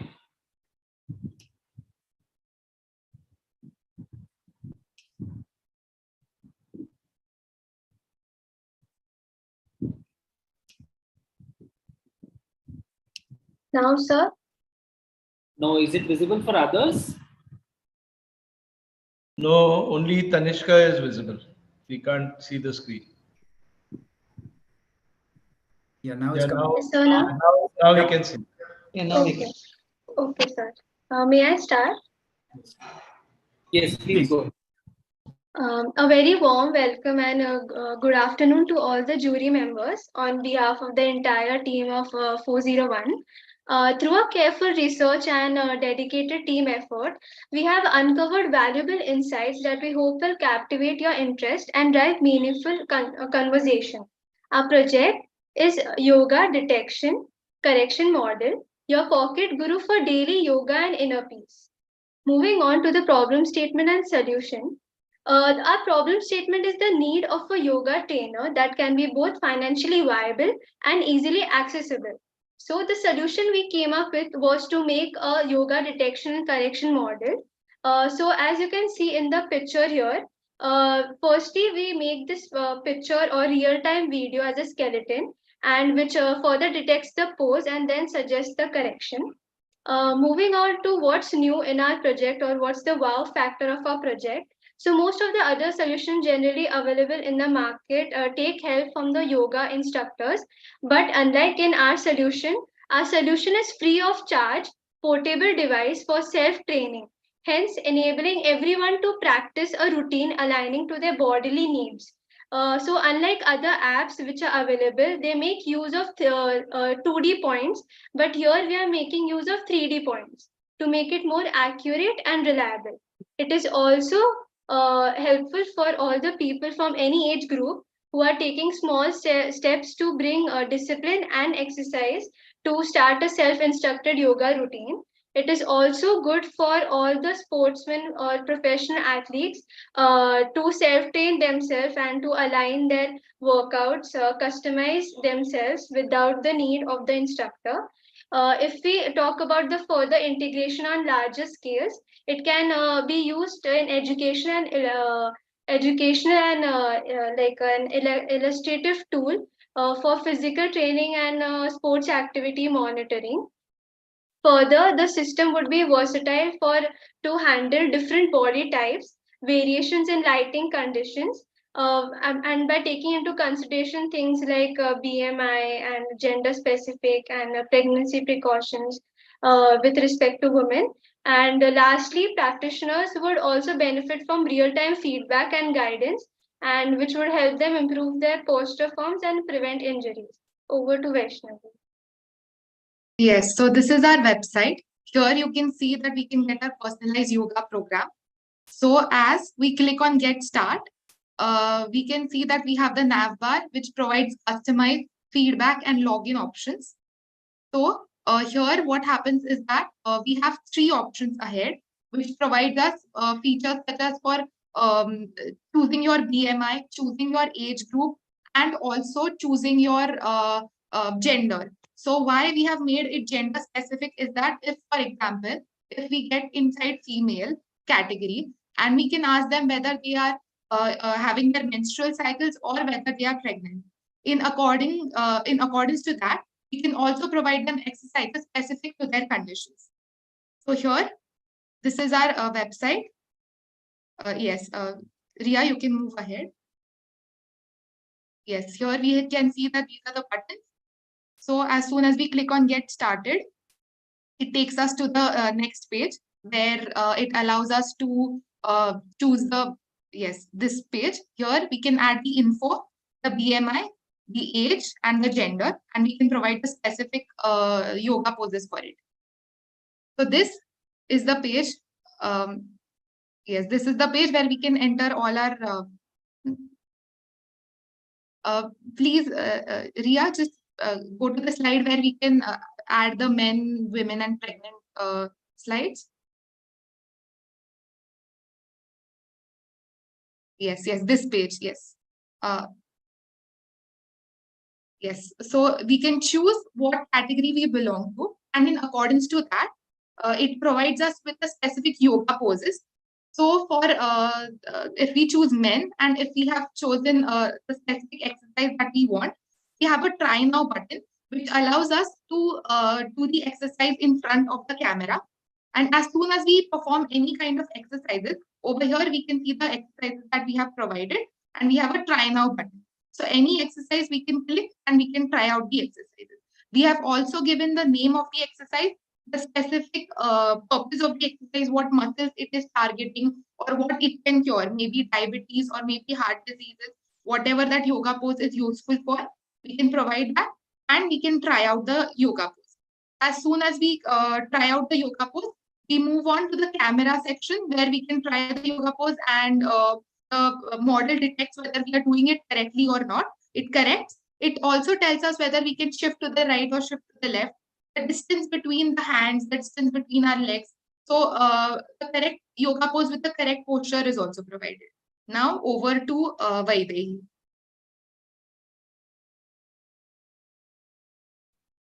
Yes. Hello, sir. Basically, it's the model's output in which I'm performing different poses, and basically it is showing as a label on the screen if it is an unknown pose, or if it is I'm doing a now I'm doing the tree pose, so it will just detect if it is a tree pose or T pose. So basically I have built it using media pose library and OpenCV. So the media pipe forms a skeleton, and then it detects the pose using heuristics, and then after that it gives suggestions on how we can correct the yoga posture. So this was basically the all the technical terms that were involved. I would again hand over to Vaishnavi for Yes, the in this video, we can see that on the right hand top, on the left hand top corner, we can see that it turns red when it is not performed rightly, and it turns green as soon as we are performing the yoga pose rightly. We also have added the pop-ups here. Please play the video, Ria. We have also added the pop-ups, which also tells you the right information, whether you have to move to the right hand side or how you can perform the yoga pose correctly. So here we can see that it is in red. So it means that the yoga pose is not right. So as soon as she performs the yoga pose rightly, it turns green. So this is done for all the yoga poses that we can perform. Next slide, please. Yes. So the main advantages of our project is that it can be free of cost, and it can be easily accessible anywhere. So you can just have your phone and use this application anywhere, whether it's your office, whether you are on a holiday somewhere, or whether you are at home. So you don't need a personal trainer for performing any yoga and performing your exercises. And also it is convenient according to your time. So anytime you feel that you should exercise and you have got your free time, you can perform this. And this rectifies and corrects and also gives you the right suggestions and feedbacks of how you should perform it rightly. So it saves your times and it becomes easier to perform yoga anywhere. And we are also providing separate categories for men, women, age groups, and also targets different fitness goals. So if suppose I am an athlete and if I want specific yoga poses in accordance to my routine, then we can provide those kind of yoga poses, and the user can try it out. Or if I'm a regular user, I can try it out on daily basis in accordance to my need. So it also takes your BMI and your fitness goals into consideration and provides specific exercises for you. And also the correction model depends upon the BMI and the fitness goals that you have provided. And it also gives you reviews on your daily workout of what muscles you have targeted, what disease are you trying to overcome if you have that specific disease. So this is very helpful, and it is also helpful for women because, as I said, that if you are having your menstrual cycle, or you are having a specific month of your pregnancy, maybe 6th month of your pregnancy, then we can provide specific yoga poses for that month too. Next slide, please. Yes, so this is our future scope, that what we are going to provide is that provide more security and privacy to the system. And we are also going to use a more depth camera for multiple person detection. So this is useful for performing yoga on a larger scale if you are providing it for last 10 seconds, team 401. yes, sir. And it can also incorporate features like earning points or generating progress on the report that you have generated after doing your yoga pose. So these are the future scopes, and enabling your OpenCV, open pose posture estimation using ML models. And we are also planning on displaying the expected key points for the selected pose so that user can align their body positioning with those key points rather than giving key instructions because they can be confusing sometimes. So this is our entire model and this is our future scope. Thank you. Thank you. Over to judges for the Q&A. I have one question. How sensitive is it to the camera position? Because all your detection, everything is based on where the camera is, right? So how are you ensuring that the camera positions will be correct for the various yoga poses? Sir, I would take the opportunity to answer that. So basically, it's not that camera sensitive, but obviously, if the camera should see your like whole body image, so you should stand at an appropriate distance. You can see if your image is there, like whole body can be seen in the camera, then you are at a good distance. So it's not like calculated. It will just depend on your height or the dimensions of your room. No, but when you're doing a different yoga posture, right, the camera may not capture, for example, in this picture that you're showing, I can only see one hand. I can't see the other hand at all, right? One hand is kind of blocked by the camera. So how would I know I'm doing it right? So basically, in the future scope, we will be trying to implement the things which would be video tutorials on the things. First of all, like means you will know if you are a beginner, then it will show you will have to do this and you will have to do these steps. And then if you are like performing, so the model will be trained in a way it will know. Suppose if there is a pose in which only one hand will be shown, so it will try to detect that one hand only, and it would give you suggestions for that one hand only. Suppose for this particular pose, it would just say, suppose we will consider it is a right hand. So it would just say, okay, like keep your right hand erect and the left hand behind your back or something like that. Okay, got it. Thanks. Yes. One quick question. So I think in the beginning, you acknowledged that the yoga pose detection apps exist today, right? So it does exist today. So have you done a proof of concept in terms of how does this solution that you're providing compares to the existing yoga pose detection? Because just like if it is 3D, just like Venki mentioned, the second hand, to some extent, either you need more cameras, right? So, or to some extent, there should be a coverage for 3D. Otherwise, it will remain 2D. So how have you done any comparison to see what is the difference and how are you differentiating yourself with this 3D post detection?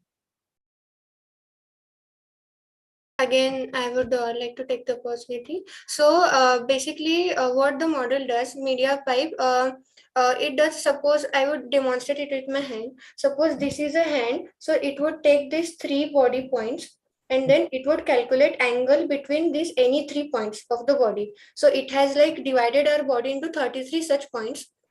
So what it does, it takes a center of a thing. Suppose this would be a center and it would calculate the depth of it. So we would get a head coordinate even by our laptop integrated cameras. So in the code also, first of all, in the image, X and Y coordinate will be calculated. Then when I run the detect pose function is there, one function in the code. So after that, it would calculate the depth from the center, and from that a 3D skeleton would be formed. Like basically it would give output of 3 coordinates, X, Y, and Z. So even by laptop integrated camera, like a normal working laptop or office laptop, you can do your yoga exercises. Okay.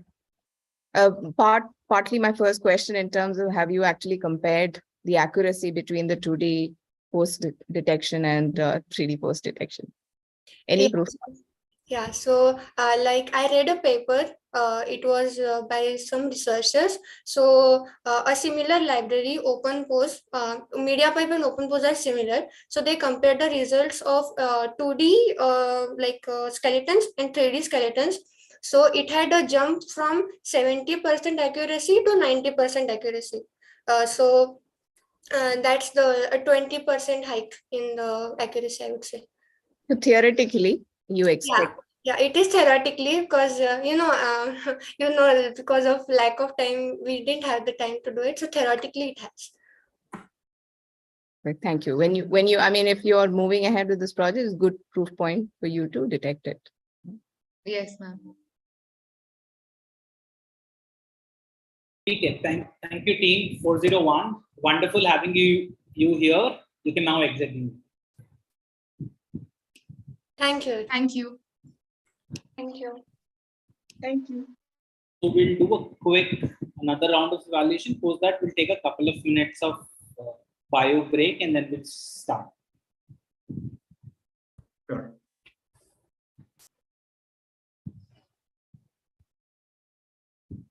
Okay, so we have team 677 here with us. Team 677, you get 8 minutes, 5 minutes to present your ideas and 3 minutes for Q&A.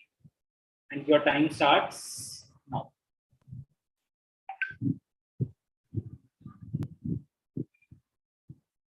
A very pleasant afternoon to Judges family. This is Team Elise. We are honored to introduce you our project that addresses a pressing concern for many individuals around the world, allergies.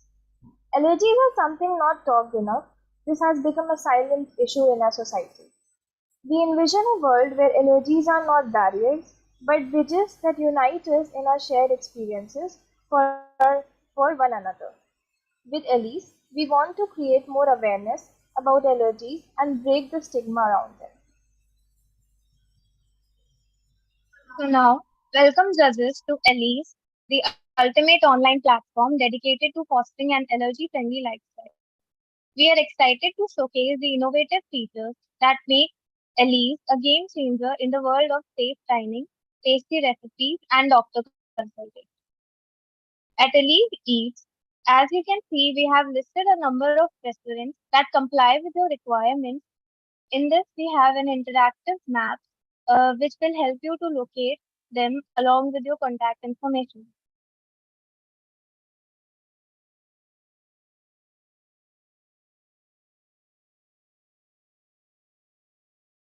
Tasty recipes. As we told you, we aim to provide you delicious and healthy recipes with allergy-free products, and Elise Cook is an adequate place for it. Also, in the coming future, you can just click on the ingredients name and Elise will direct you to the link to buy them. If you can't find any allergies, don't worry. Elise Care is your savior. Elise Care provides you virtual consultation with doctors and you can book your appointments as per your convenience.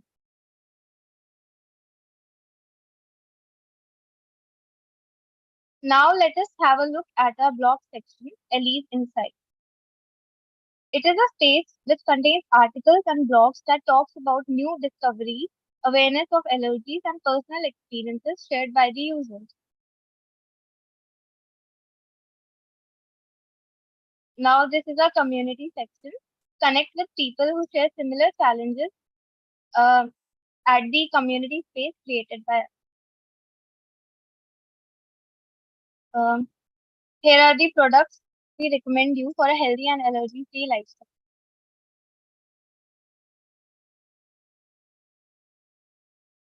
Thanks. Now comes the marketing strategy. Now comes the most important part, generating revenue. Elise will get number of commissions from the products recommended and restaurants recommended at Elise Cooks and Elise Eats, and also the commission fee from patients and doctors at Elise Care. In the future, we also plan to have a subscription model which opens premium features for users and create a personalized experience for them. They will have the option to select the allergies and symptoms, and website will show resources according to it. Now comes the marketing strategy. In this era, the social media rules. We are creating a remarkable social media presence by actively engaging and collaborating with the influencers talking about the same. We will also conduct workshops in schools and join hands with organizations which create awareness about allergies. As we all know, allergies are not limited to any particular age limit, demographic area, and so does our website. We also aim to broaden our horizons to make people understand that healthy diet, like gluten-free food, can be a lifestyle for everyone. So this website is not limited to people with allergies, but it spread this wings in a farther sky. We also believe that our idea is a very feasible one and is in use at all times. We can instantly launch a website as soon as we feel ready. And now we feel very excited to share with the panel that we have already started the journey. We would like to show you a small glimpse of it. This is Ellie's page. We have created the Instagram page to connect with people, share recipes, and raise awareness. As you can see, we have already started posting, and these are a few posts. Here is our introductory reel.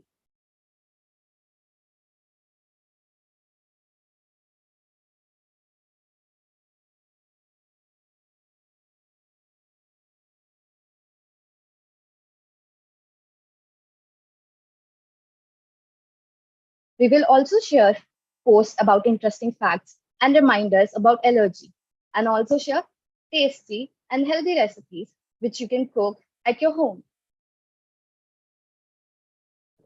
So now we would like to tell you that Alice is not just a project for us anymore, but a newfound purpose in our lives. We're constantly working on the search part to improve our website even more. Our mission is to bring hope and provide an allergy-free, friendly heaven to people. Thank you so much. Hey, thanks, Varnika and team.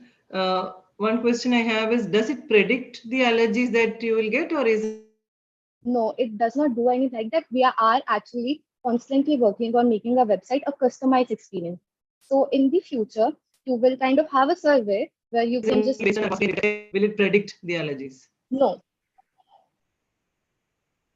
And how does it map the allergy? For example, you showed website, I mean, poha, whatever, allergy-free poha, right?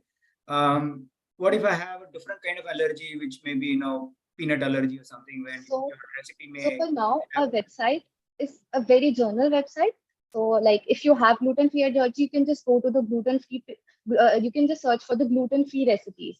But in the future, we also want to customize the website. So if you have like wheat allergy, you can just, when you log in, the website will ask you questions like your kind of allergy, your symptoms, and then website will customize the whole website for you, and it will show you resources according to it. So now you will only get recipes for wheat allergy. You will also get doctors that are specialized in wheat allergy and blogs and community space related to it.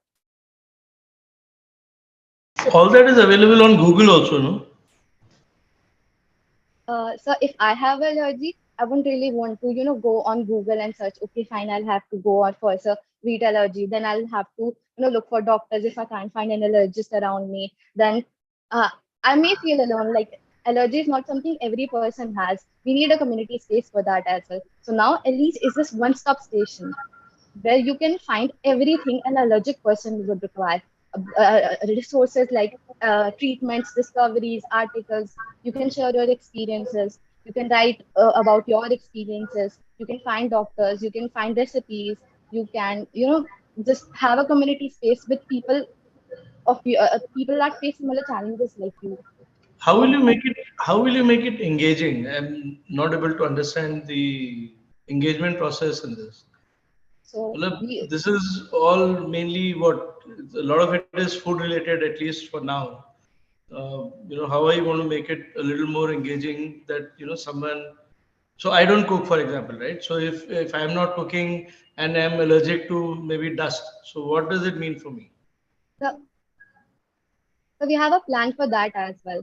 We, as you can see, at least each, we have recommended restaurants that actually complies with your allergies and will make food according to you. Okay, one clarification question. Dust allergic means I should not eat roadside food. That's it, right? Restaurant to kahin bhi ja sakta ho.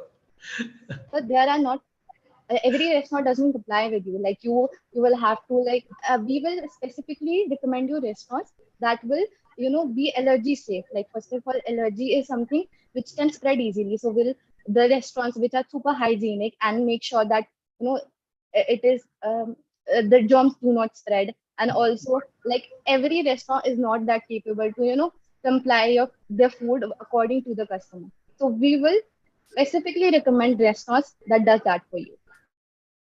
Okay, got it. Thank you. Very quick clarification question. I missed this out. I'm sorry if I did. What is you mentioned there is a revenue model that you guys have thought through. What is the revenue model? Can you help me understand that?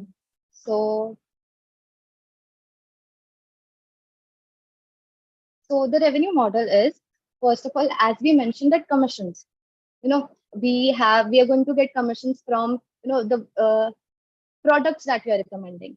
So like if we have we can have, the seller can provide us commission for putting the products on our website. And now the consultation part, we will always we will have a consultation fee. So now patient will pay a fees, and the doctor will also pay some amount to us for listing them on our website.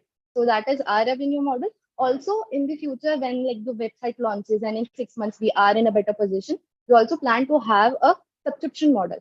So that will give you more premium feature, and also the customized website, the website that is personalized according to you, according to your allergies.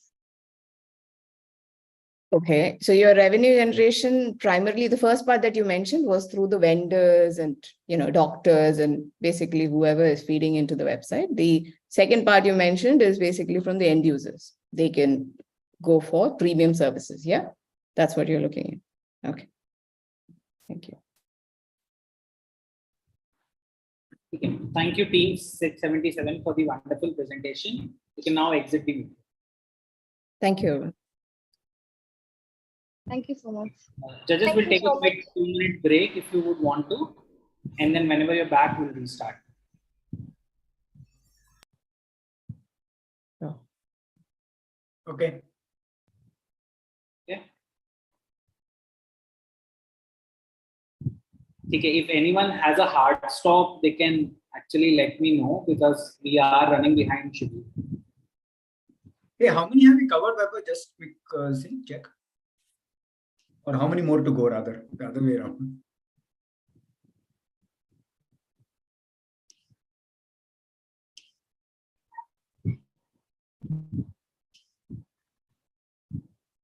Hello, can you hear me? Yep. We're more than halfway through. 1, 2, 3, 4, 5, 6, 7, 8. 8 teams have already, 8 out of 1 team will not be available because they have their final exams. So we have 1, 2, 3, 4, 5, 6 teams already. Okay. All right. The last two, we just go through the video and rate them, right? Is that the intent? Sorry? The last two. So you said out of 8, 6 are available. No, 1 is not available, sorry. Okay. We have already completed. 6 are left. 1 team is not available. So for that 1 team, I guess we'll go through the video and then just submit their ratings, yeah? Yes, yes. I've asked them what time they're available, but they are only available after 4 p.m. So it will not be possible. So we'll rate them to the video. Okay. I'll take the quick break. Yes, yes.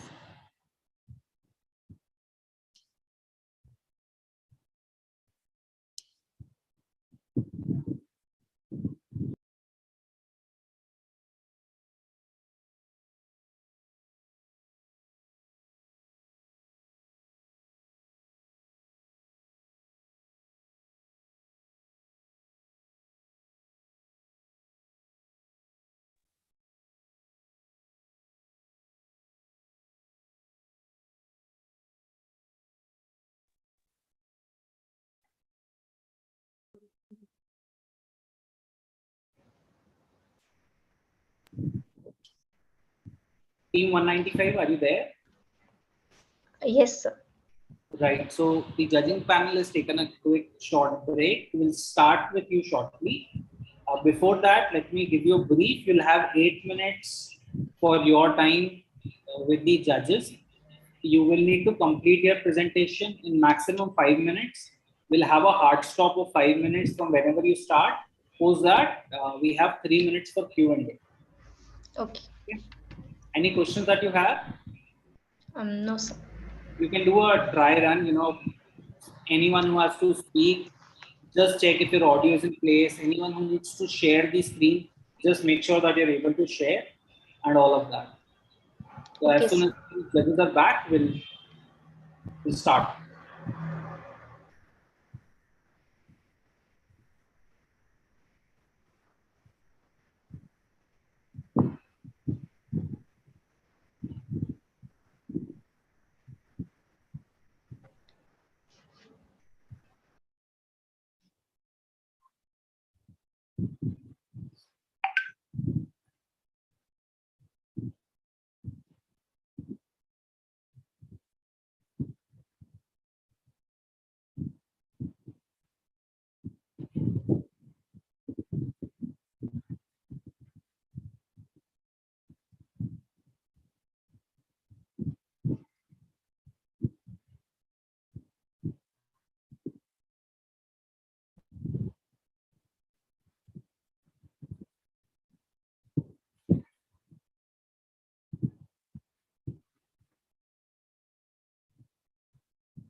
So Manji, are you there?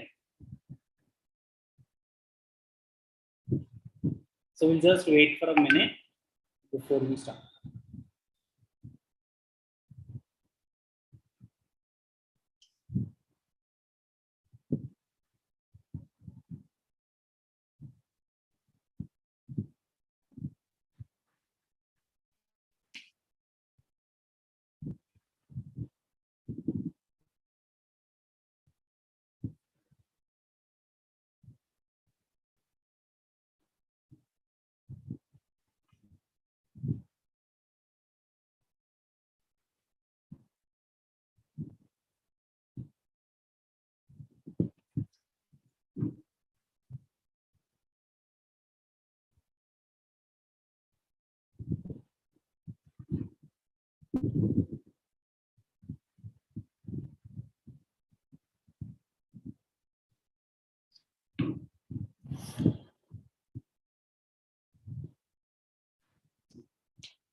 Shall we start? Yes, we can start. Over to you, team 195. Yeah. So good afternoon, everyone. Myself Sakshi Patil from Team Hack Elite. Today I am going to give you a quick introduction of our project, Fitness Tracking System for Insurance Company. So welcome everyone. Today we present an innovative idea that transforms the insurance industry. So let's address the major concern that is faced by the insurance companies, that is high claim rates and rising losses. So we propose a win-win solution that benefits both insurance industry as well as the customers. So insurance companies faces a significant losses when the customer frequently claims their insurance policies. So we need a solution that motivates a customer to adopt a healthy lifestyle. So our vision is to encourage a healthier and safer living for the insurance policy holder. So we propose an scoring system that rewards a customer for their positive lifestyle choices. So here is an exciting part where a customer will be rewarded to their scores with exclusive coupon for popular brand shops and discounts on products. So now I would request Rohini, our anchor, to proceed with a further demo presentation of our project. Okay, so Rohini.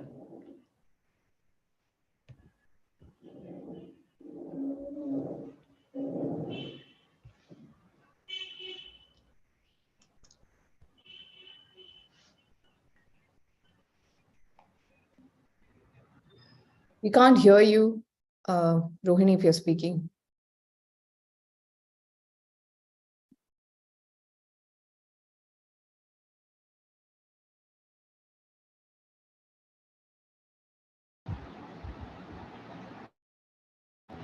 No, you're not audible still.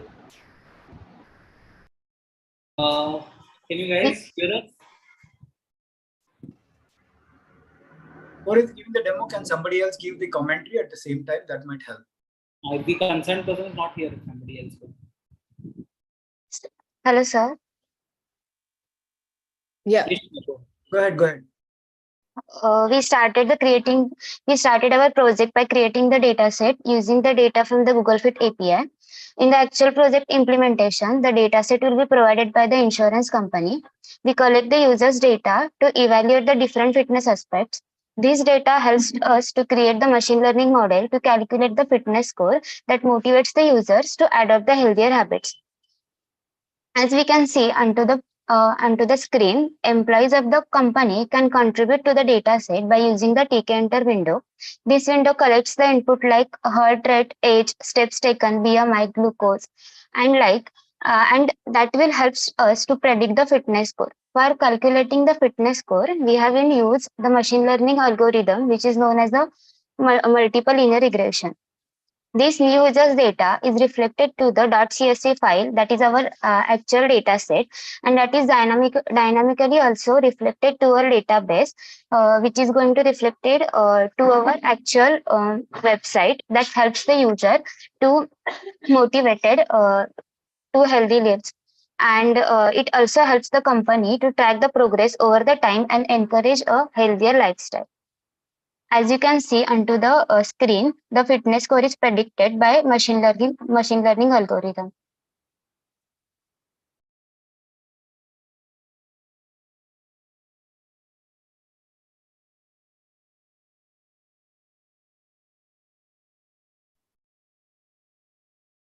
Here the data is reflected to the .csv file. It also dynamically reflects to our database.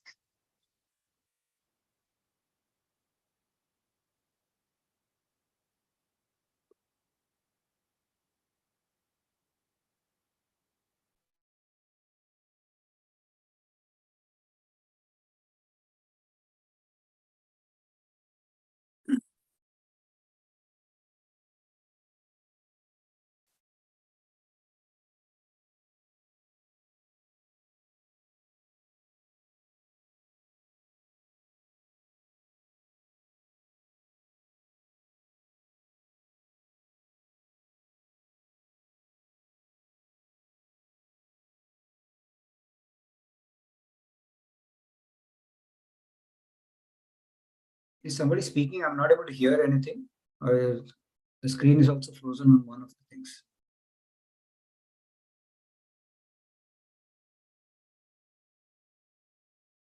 No, and I can't hear anything. So I think it's like there's a problem on this. Yeah. Guys, if the concerned person is not able to speak, I'll recommend that somebody else speak up, because the clock is ticking and we have limited time for the presentation.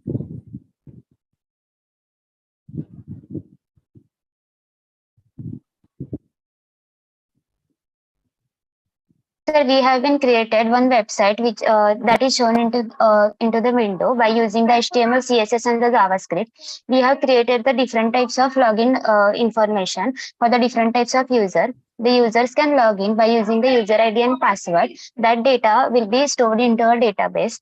Here, the fitness score is present after before we have just selected one. We have just selected. One criteria for the fitness score. If the fitness score is greater than the 500, then the redeem prices will be displayed. In the redeem section, we have been provided the different types of discount prices and the coupons that helps the user to keep motivated to live the healthy lives. So this is basically our project. For the dynamically reflection of the database to the dataset data to the database, we have been using the Flask and that helps to convert the dataset data to the database, and database data will be reflected onto our page. And this is the admin panel. Admin have the rights to check how much points each user gets till today. And after we have created the admin login. Here it is our actual database. We have also provided the authentication to the password. The user only knows the password of it, and here are all the predicted scores. Am I audible? Yes, go ahead, Ruth. Yeah, sure. As you can see, that we have created the user login and admin login also, and we have created the recommendation options also. Like anyone have to give a feedback to us, what are changes we have to do, or anything else. And for this fitness point, we have used a linear regression for it. And our CSV is a dynamic. As soon as any employee's data is being updated, it will be updated on our CSV file as well as on our DB also. We use the Flask here to operate all these options operations. And here for the accuracy, we can't predict it now because of the time. But we use the mean absolute error method, so we can actually see that how come our output is, if it is a 1, it is near to the 90%. So our model has been has the 1 accuracy. Can you see? I can run here again to show you our MAE.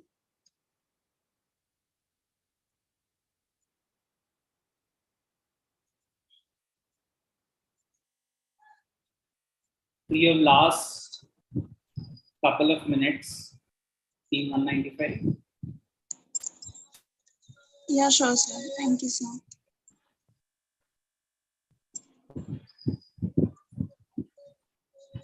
As a user, we don't have the this all the details will be have the manager. So user can't put any wrong details and get the extreme vouchers like for to use it. So these features and this CSV file will be given by the users. So we will just predict it. So predict and see data. So here are the fitness points and here's the mean absolute error. For now, I must have to put the wrong.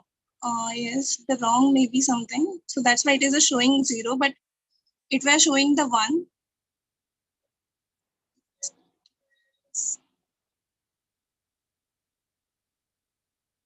Yeah, that's it from my side. Okay, thank you. Yeah, I have a question. For the user who is logging in, do you see a historical trend or do you see only one number, which is the total points? Sorry, sir. Can you repeat? When I log in as a user, do I see the historical trend, how much I've been scoring, over a period of time? Today, yesterday, last week, 1 month back, or do I see one value? Just only one value will be given to the users. Like your fitness score is that, and after that, your reading price will be their options. So how do I know I'm improving my fitness? I mean, one of the objectives of this project was to insurance companies to come back and make the users work towards a fitter life, right? Or fitter lifestyle. So if I sure, then yeah, sorry, sir, for interruption. But the insurance company will take a weekly update from the users, like what from the doctors, like what is being a heart, cholesterol, and everything, the details. And those details will be filled up here continuously, and the fitness point score will be dynamically changed every weekly. So I have to remember what my previous week score was today. When I see it, when I see a 649, I have to remember that last week it was 620 and I have improved to 649, right? Something like that. Sir, based on coupons provided to the user, it will be varies. If the score is less, then the coupons will be less. Then coupon provided will be less. So I got it. Okay, fine. Thanks. So what is my motivation to allow all of this information to be given to the insurance company? Why would I want to do that? To get the redeems, or we can in the future like add the social integration also, like any users want to share his experience, I got that much points and I will get the redeem of this prizes and vouchers. So the user will engagement of all these platforms, and the collaboration will be the companies to redeem their vouchers. And one of our main point is to take care of the health, so user will take care of the health for the vouchers at least. So we are thinking of the driving also for the future scope. Those vouchers so I get on Swiggy and Zomato also. No, why would I come here and getting the voucher? And that too, I saw in a health app you have put vouchers of Pizza Hut and Domino's, which I found quite surprising. But more importantly, it is sharing of information to the insurance company, who may technically use this information to not honor my claim also, right? So why would I want to do that? That's what I'm trying to understand.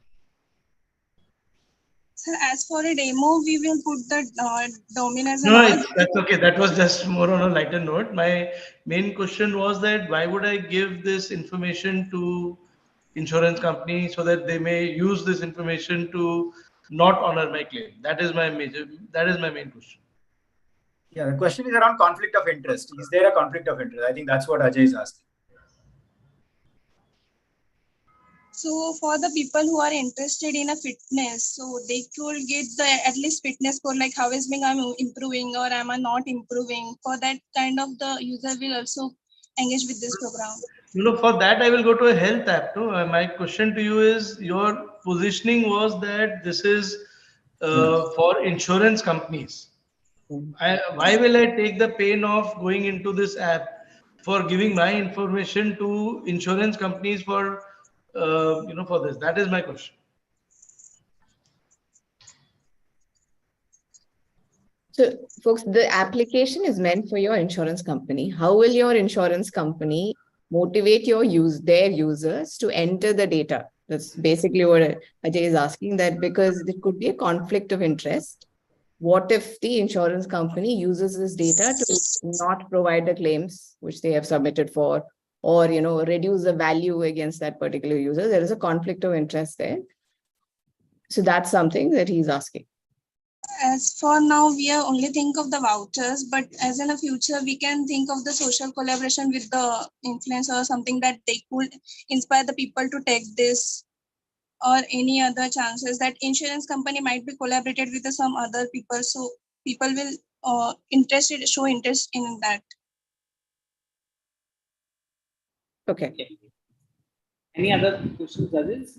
I'm good from myself. No, good. Very quickly, you mentioned the data entry part, right? And it's not entered by the users directly. No, not. Yeah, the information, you're relying on the insurance company's doctors to do the assessment and enter the data. Is that what you mentioned? Yes, and in future we can also get that data from the smartwatches, like in our mobile also, or in smartwatches we have that feature where our heart rates and the walks, how many steps we walk, that all data is collected. So we can get that data from this kind of applications, and then that data will be provided by the company to us. To avoid any manual entry by the user directly. Yeah. Right, but for now, like as we wanted to train the model, that is why we taken that entries from the user, means from the employees. Thank you. Okay, thank you. Right. Thank you, team 195. You can actually exit the meeting. Judges, I do understand that I blocked the calendar only till 1:30. So like Mayaji has a hard stop at 2. So if somebody has a hard stop, they can actually exit. This session is being recorded, which will be shared with you, and then you could rate it basis just the video. It will not be as efficient as asking live questions, but if somebody has a hard stop, then yeah, but let's try to be a little, let's try to fast track and close it by 2. Yeah, and I think be very efficient in our process. So इसको फटाफट से भी खत्म करते हैं. Sure, makes sense. See, we don't want to miss out the interactive part because that's important. So let's try to get as much as we can cover. It can make sense. So next year is team 1. Team 1, you have 8 minutes, 5 minutes for presentation, and 3 minutes for Q&A. Please make sure that you complete your presentation latest by 1:32. Over to you, team. Best of luck. Yes, very good.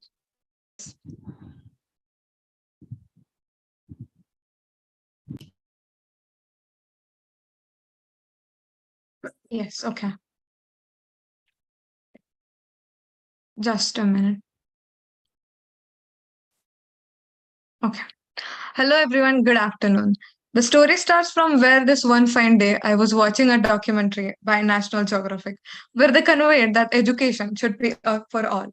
In this campaign, that they took steps to assist underprivileged children who cannot afford education. This made our team think, can't we do something similar for the visually impaired kids, as they find it difficult to interact with people and mobile phones? Taking into consideration, we built Sanjay. Our innovative app draws inspiration from the timeless saga of Mahabharata, where Sanjay served as the divine narrator, offering profound insights and guiding the blind king Dhritarashtra through the tapestry of the events. In a certain spirit, our app, Sanjay, takes on role of guiding companion for the visually impaired. Next slide, please. The challenge lies in the profound impact that the blindness can take over some children's educational journey. Often these individuals require almost twice the time of their sighted peers to complete the education. This is precisely where our groundbreaking solution, Sanjay, the Braille learning app, steps in.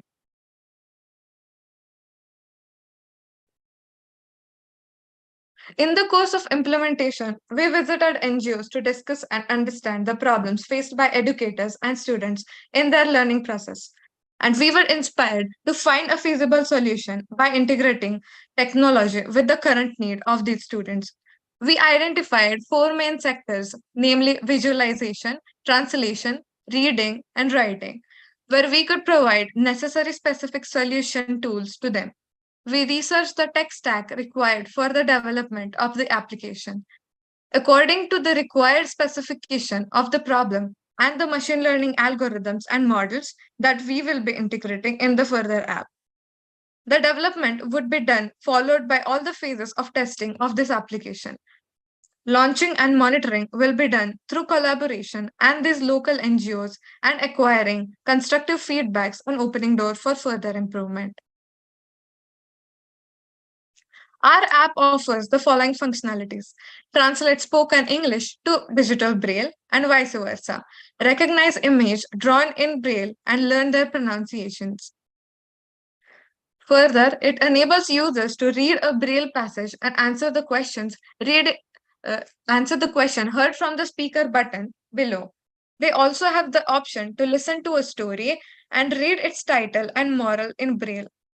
The application would provide two wow factors that include the haptic touch, which enables the visually impaired children to read the script in Braille. All of this would be followed by voice navigation, which will be available on every single page of the application. The highlighting points of our application include the ability to keep the audience engaged by maintaining interactive activities. Voice instructions are available at each step in case the user is stuck at a point. Along with this, they get the facility of learning on personalized paths and voice braille translators for communication purposes. The overall app gives a gamification feel along with collaborating and networking with the entire community. Briefly, the stakeholders and beneficiaries would include visually impaired students, their trainers, families, caregivers, application developers, NGOs, and the Braille literacy organizations. Futuristically, we plan on implementing a chatbot for the visually impaired, which will also touch on the scope for further research. In the field of Braille language, integrating artificial intelligence and machine learning, providing chat functionalities, that is, the application, improvising the app, or actually making a sister app that will be a social media networking platform for the visually impaired users. We think our project holds immense potential to impact the community as a whole. We also feel extremely proud to be the first team to bring a digital revolution for the visually impaired children, expanding our domain of Sanjay, not just within India, but globally. Now, team domain expansion is ready for answering your queries. Hi, Hello, okay. yeah, I can hear you. I actually didn't understand what it really does. So you're saying for a blind person, they can speak something, and the Braille input also it will decipher. I mean, that's the part I didn't get. Can you pardon the question, please? The Braille? No. So what does the application do exactly? Okay, I'll tell you. Can we go to the slide where we have the images of the application, Janvi? Yeah, it takes voice. There are categories. So we have translation where you can give input as Braille and get the output in the form of voice, or we can also have the input as voice and get the output in the form of Braille. So that is the translation part of it. Okay, so when you say in input, Braille, I think the question is that, right? So this is a mobile app, right? In mobile app, how do I input in Braille? Yeah. There are keyboards. There are Braille keyboards that do so. Okay. Google actually has a Braille keyboard. And how do I read the Braille again? We have implemented machine learning algorithms to do so. Also, No, I no. would like. I Also, think I would. Venki's question is that when the output comes, how do we deduce that output? So we use a method called haptic touch, wherein the user can feel the Braille using vibrations. Mrunal, do you want to add anything? No, I wanted to say the haptic touch point.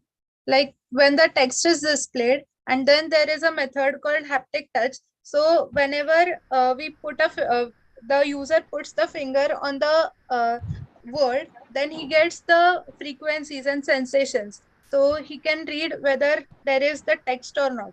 And that is technology called haptic touch that we have implemented in the app. Has it been tested with somebody who is visually impaired or who can read Braille? Not yet, no. But I think that is possible because we did saw on Android Studio that they have a haptic touch option for that. Yeah, but when someone is blind, how will you even use this? I mean, They have voice instructions throughout the application. Like they'll tell you, okay, enter your Braille text here. You have to tap here for the output, like that.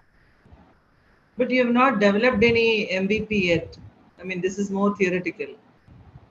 Right now, yes, the whole thing. But we do have translators that are ready with us. What does the translator do? It just takes text to speech. Text to speech and speech to Braille text. No, but Braille text, when it comes out, I won't be able to read it, right? As a visually impaired person, I can't feel the Braille, no? You will have the option to listen the thing. So we'll have a speaker. So then it's text to speech. Then if I can listen, then it is text to speech. Yeah, no, but you'll also the Braille part is what I'm not understanding. So see, your entire app, the novelty factor is the Braille. And I don't think any of us have understood what the Braille part is. How do we input Braille and how do we read the Braille? That part is not coming out very clearly. So if you can just elaborate on that part, please. So I just wanted to add that here, if we take a Braille text, like the output is a Braille text, then we will be provided with haptic features. That means that the dots and will be vibrations. So that is how the visually impaired student will read it. So this is an attachment to the mobile phone. I have a mobile phone. No. No, haptic touch is like a feature provided by the software itself. Okay. So the phone will have a vibration with basically haptic.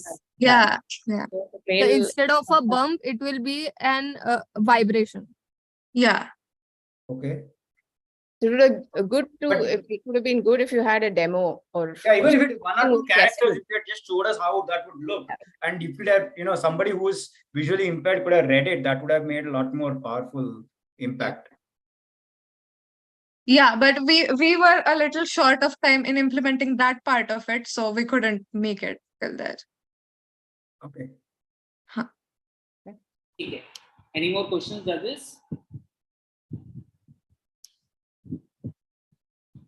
No, not from me. Thanks. Okay. Okay. Thank you, team one. Great job done. You can now exit the meeting. Okay. Thank you so much. Thank you.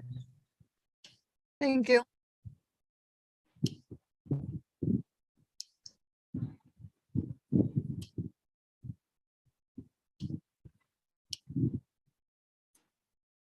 So next we have team 255.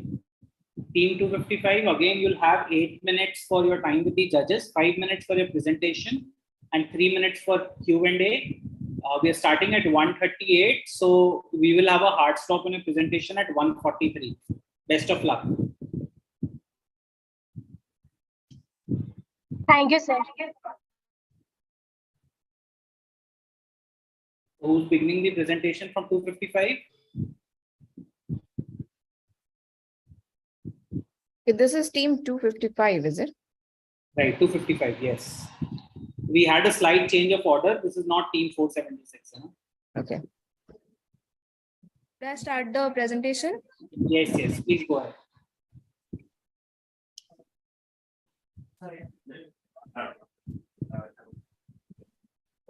Is it visible? Yeah. Go ahead, please. Good afternoon, esteemed colleagues and valued stakeholders. I'm incredibly excited to present to you the Geekbusters, Team 255. Introducing our brilliant team members, each playing a crucial role in this project. Kasturi Bhandare, Chinmay Gade, Mehak Gautam, Anushka Khuspe, Shrushti Srinati, and myself, Shivani Namgod. The problem statement we have decided on is to address the issues surrounding pet adoption and lost and found pets. The existing problem is twofold. Pet owners who have lost their pets struggle to effectively communicate and reach a wide audience to increase the chances of finding their lost pets. With potential adopters, potential adopters face challenges in finding suitable pets for adoption. There is a need for a centralized platform that allows pet owners to easily share detailed information about lost pets, including photos, so that others can be alerted and assist in locating them. Introducing to you Wags and Whiskers, our one-stop destination to find, identify, and adopt beloved pets.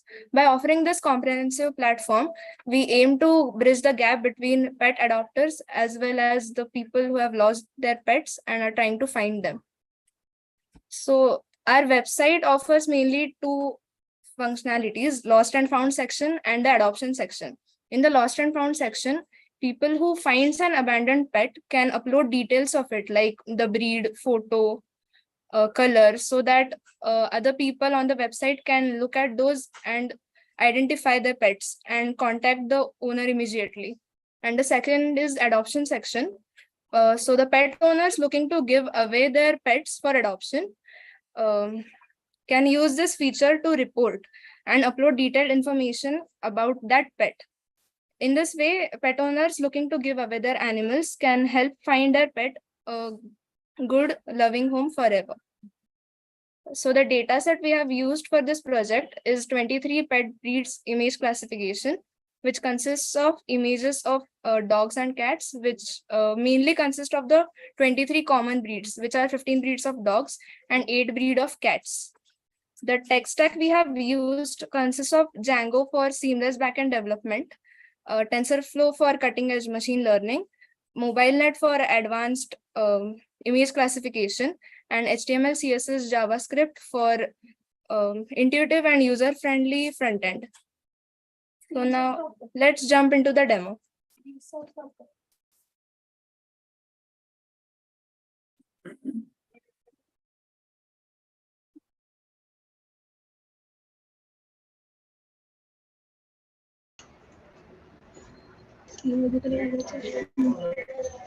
So yeah, my name is Anushka. I'm going to give the demo.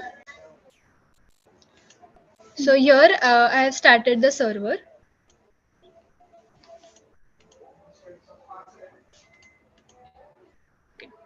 So this is how our website looks.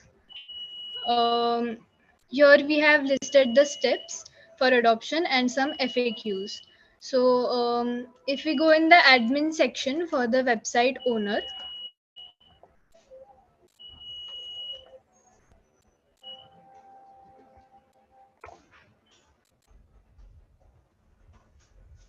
here we can see the tables which we have created, and in the users section, the website owner can see the names of the users that have registered for our website.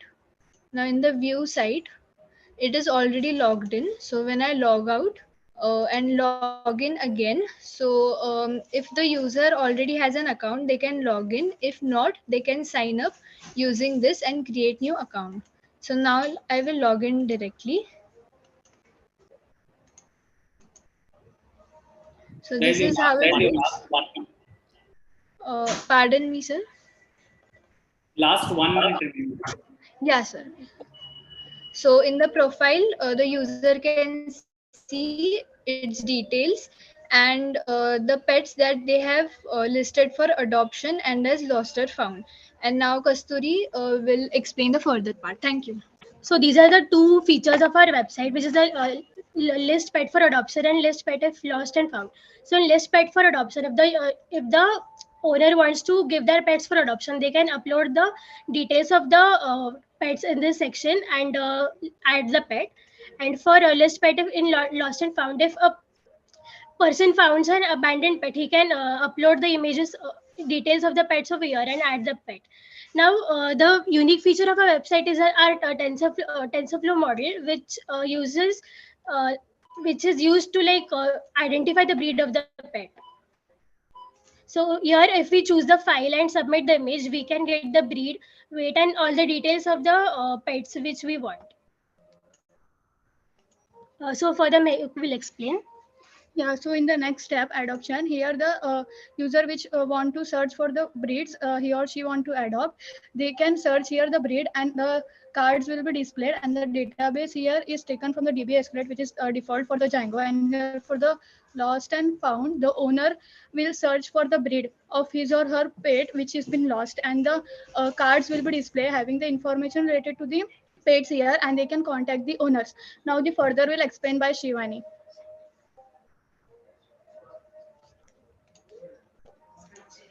Okay, thank you. Judges, over to you.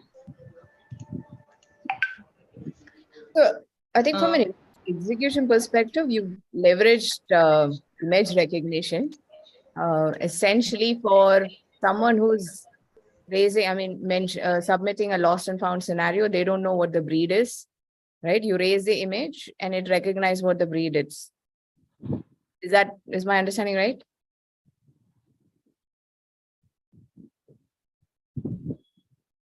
Yes, ma'am. That's what we are aiming. Okay, so that basically database exists today, right? Essentially, all the images of different breeds exist today. Essentially, you're just implementing the existing solution. What is unique about it? If you can highlight what is unique about this implementation that you have done. So, ma'am, basically we have trained the like using mobile net. We have trained our model, and it like whenever usually people many of the people do not know what the breed of the pet is, and so they are not able to take proper care of the pet when the pet is there with them. So using our ML model, they can like identify the breed of the pet, and they can like see what care they can take according to the eating habits, or if the pet in what conditions can the pet live, or the allergies which the pet has, etc. So you will provide more information depending upon the pet type or the breed of the pet. Yes, ma'am. Yes, ma'am. According to the breed of the pet. And where is that information coming from? Being sourced from? Sir, sorry, ma'am, from the data set and the machine learning model. We have trained the model according to the breeds and the allergies which they have, and the eating habits, etc. So the model will give all the information. Just one quick question. Suppose I do Google image search. I just click a picture of the pet that I found, and I do a Google image search. Won't it give me exact details that your database is giving?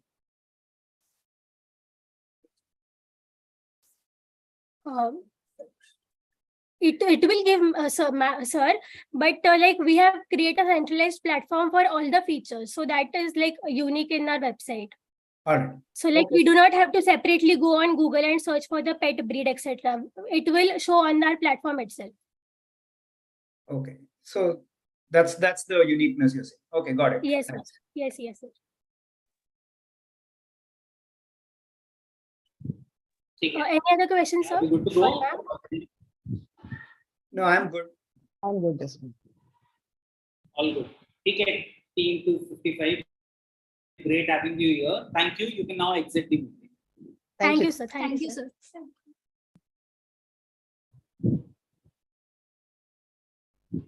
So next who we have here is team 65. Team 65, you'll have 8 minutes, 5 minutes for a presentation, 3 minutes for Q&A. We'll have a hard stop at 5 minutes. So whatever you need to show to the judges, we're starting at 1:48. So we're going to have a hard stop at 1:53 for a presentation. Best of luck. Over to you, team 65. Good afternoon, judges. We are Team 65. Our project is Alzheimer's detection and support application. Early diagnosis of Alzheimer's is crucial as symptoms may be mild initially, but timely intervention can slow down its progression and improve the patient's quality of life. Patients with Alzheimer's require continuous support from family members for proper medication and care. However, caregiving can be overwhelming for one person due to the disease's demands. To alleviate this burden, support systems like our Alz Connect play a vital role, providing assistance and resources to patients and their caregivers in managing the challenges of Alzheimer's. Our detection and support application, Alz Connect Pricing, stores precious memories like images, videos to evoke emotional connections, and as medication reminders for Alzheimer's patients, hence reducing the dependency on caretaker and saving their time. Our website is dedicated to detect Alzheimer's disease. Our goal here is to enhance the well being and quality of life for those impacted by Alzheimer's, providing both medical assistance and a caring, empathetic environment. Now, let us look into the support application. We'll be now showing our website, running our Flask website. We'll be leaded to our website.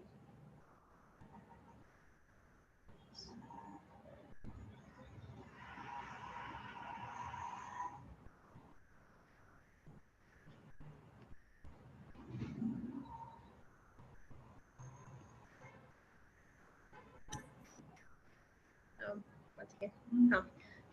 Going to the link will be redirected to our website. Here, when the user first comes, they'll be shown with our main page.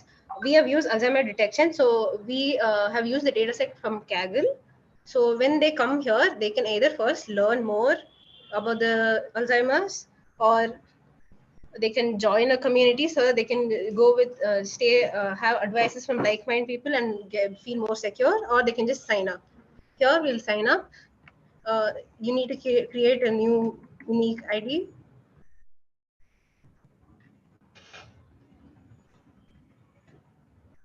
After they sign up, they'll be leaded to a form page where they have to fill in the details.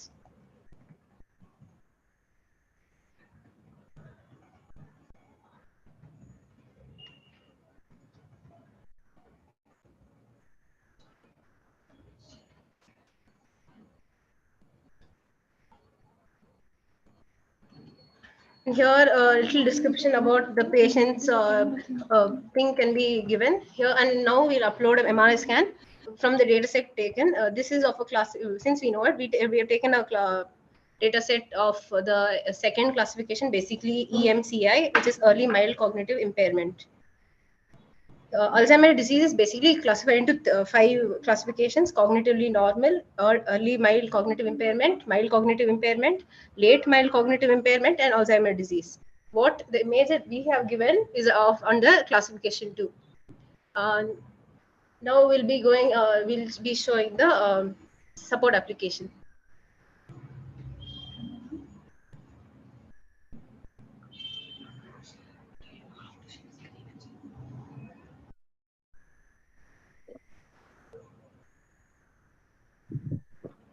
Right. So anything else that you're sharing, or we are open for Yeah, Yes, sir. showing, I Yes, sir. think Just the share screen is not.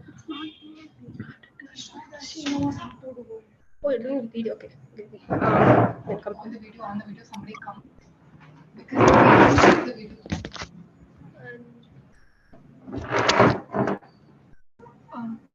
I don't think. Okay.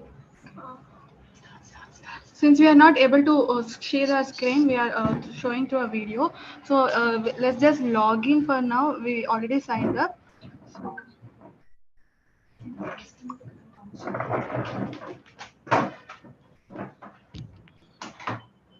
This Alzheimer's application provides emotional support to a patient. There are, as far as our research, we came through many applications which improves the brain activity. But this is an application which aims in providing the emotional support. We didn't find any application that provides emotional support. So through this app, you can add images, videos. You can add images and videos, and also reminders. To set a reminder, you can enter any text that you want to remind. Then schedule a time. And you can schedule a reminder here.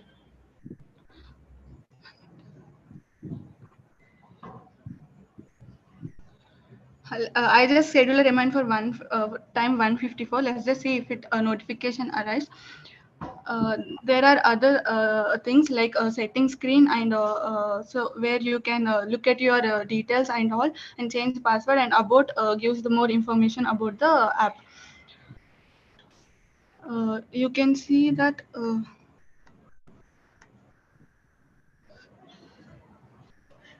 And you can add photos and also videos. Going through these photos and videos, the rate of memory degradation will be reduced. This helps the patient to recover from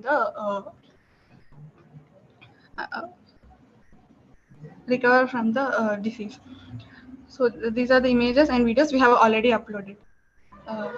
The future scope for our project is we have a few ideas for our future scope, and due to the time constraint, we weren't able to implement it. And some of them are adding customized voice reminders to the app, adding GPS trackers, and also providing customized growth reports and all those things in the website. That's all. And thank you. Very quick question. How are you managing detection? So essentially, when you're entering information as a patient or as a user, you're uploading the MRI document, right? So MRI document, which is already scanned, is potentially detected already by the doctor. So what is the addition? Where is the detection happening from the app? We have a model trained, and we are using that. That is being passed in our. We have it in our Flask application directory. We'll be passing the image from the website into the model, which will scan the model. It'll classify image classification, and we'll give the result. It is also one of the driving factors for the application, ma'am. Since most of them, after the detection, once they come to know of the stage, then they can get directed to the application.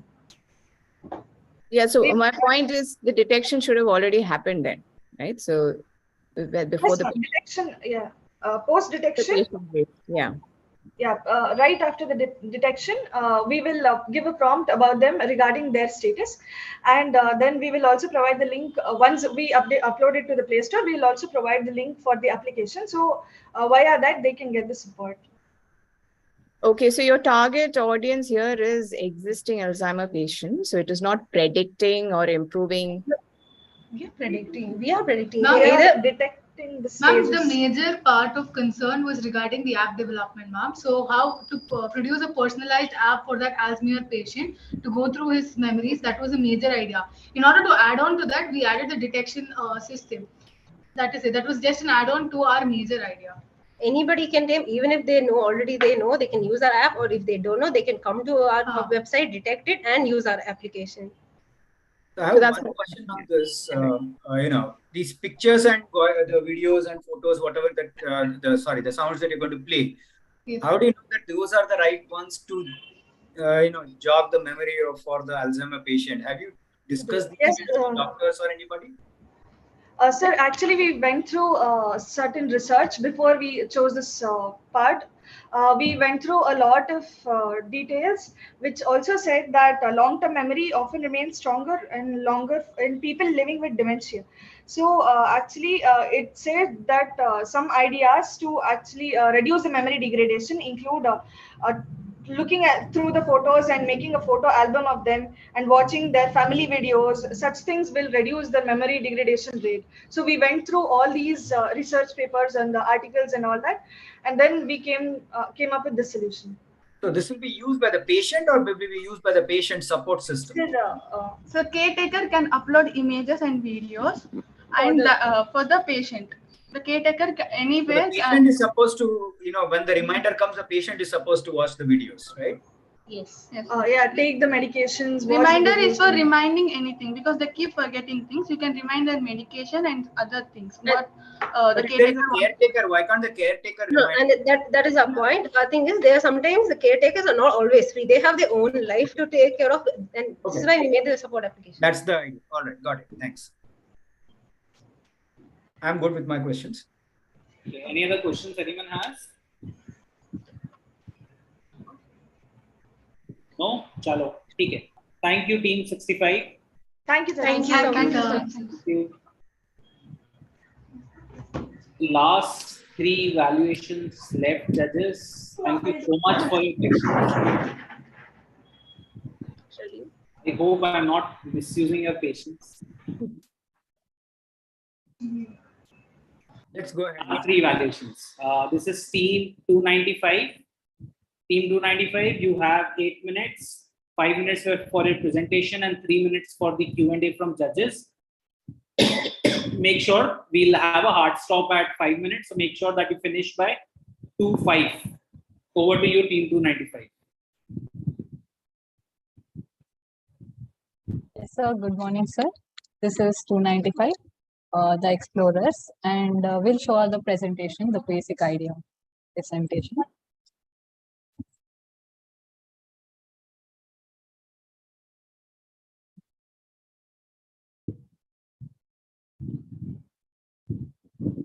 So the basic concept of this idea is energy consumption monitoring. Energy. So we have. I have actually thinking about energy consumption. How can we save the energy consumption?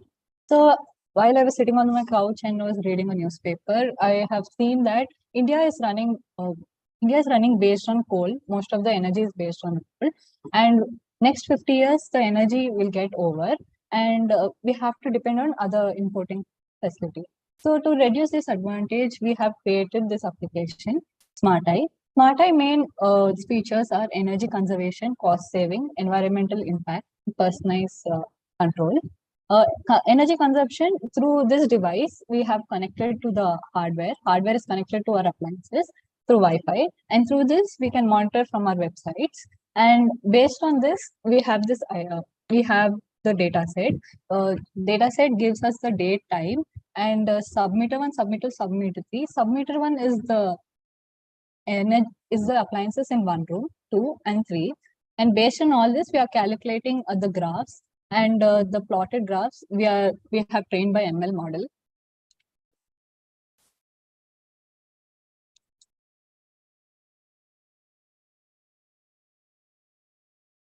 This is the model we have trained. Based on the consumptions of energy, we'll get the daily.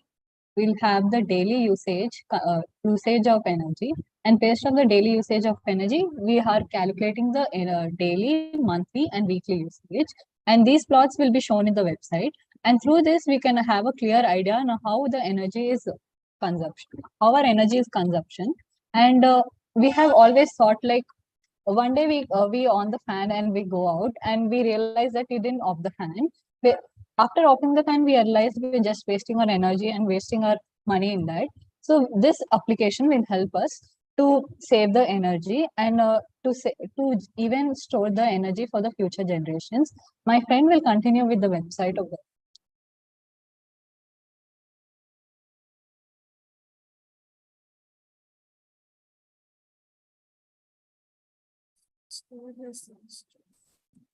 Is someone else sharing something? Okay, now we can see. Good afternoon, everyone. So I'll be showing the website. This is our website. One second.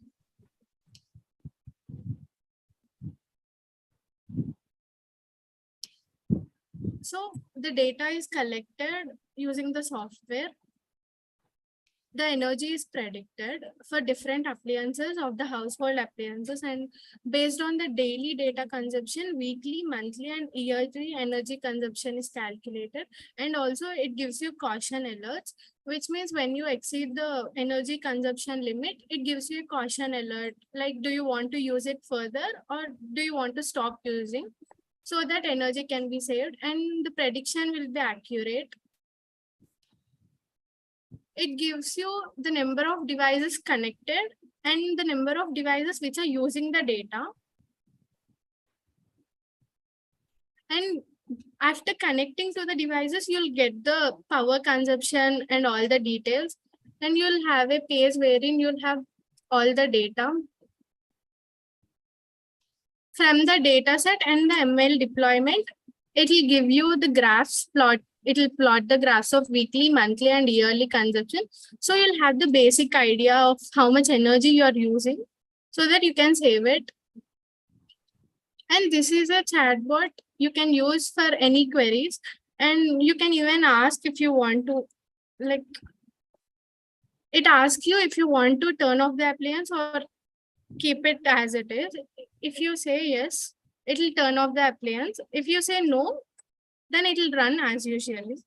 So this is useful in large scale industries and all, wherein you'll use large machineries which will work 24/7. So much of data can be saved, and also Budget can also be saved. And this is a contact page where customers can contact in case of any queries or anything. And there is also a threshold unit monitor. If you give the number of units consumed, it will say whether the unit is within the threshold or it exceeded. Like I'll give some large amount. Last 1 minute. Yes. So it says you need to monitor. Thank you.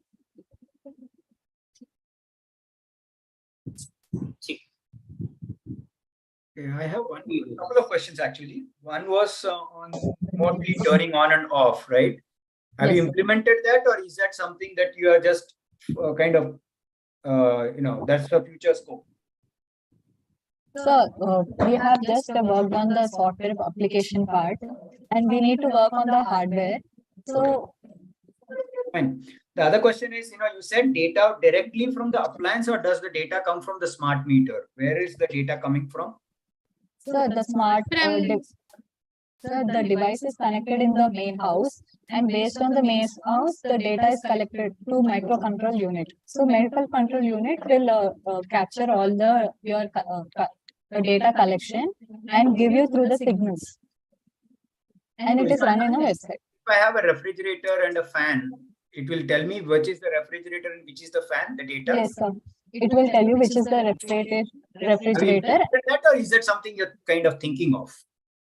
Yes, sir. Still, we have working on the hardware application. If we can know more better. So you still don't have a prototype working, correct? The software part is ready, so. Software as a website with the data display, the analysis part is there, data visualization is there, but the actual collection of data is not ready. Yes, sir. Okay, got it. All right, thanks. I'm good. Is it a B2B model or is it a consumer model? As in, are you going to target households, or are you going to target companies? Companies, so that so much of energy can be saved from wasting. Okay. So it's more factories or businesses that you are actually. Yes, sir.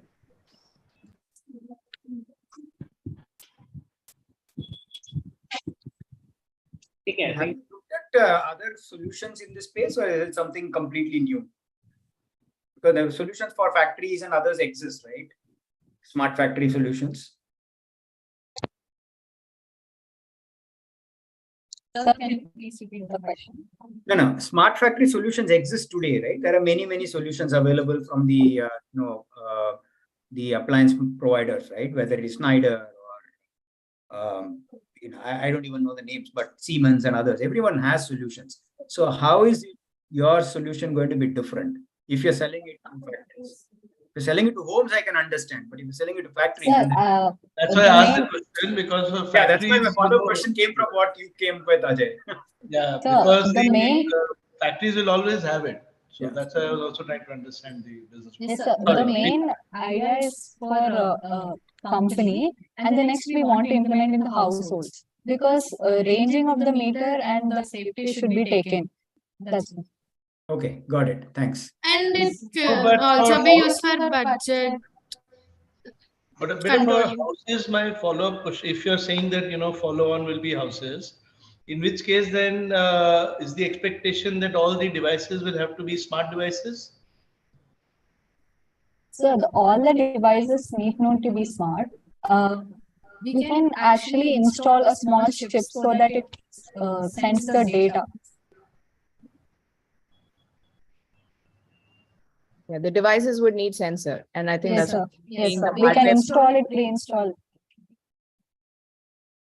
No, it can't just be sensors, right? You need smart devices. You need your refrigerator to tell you, how much power it's consuming. You need your fan to tell you how much it is consuming, right? You can't just get it like that. So you need to put some thought to it.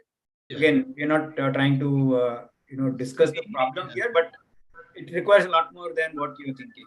The applicability, you need to spend some time, because if it's for businesses, then what is your moat in terms of incrementality over whatever they already have, and if it is house, then how do you make it more mass replicable? Because the number of houses with only smart appliances are going to be a minuscule of overall population, right? So how do you make a viable product is, I think, where you need to spend some time. Yes. Okay. Thank you. Any more questions, judges? No? Take it. Thank you, team 295, for your time. You can exit the meeting now. Wonderful presentation. Thank you. This is the last second evaluation. Team 386.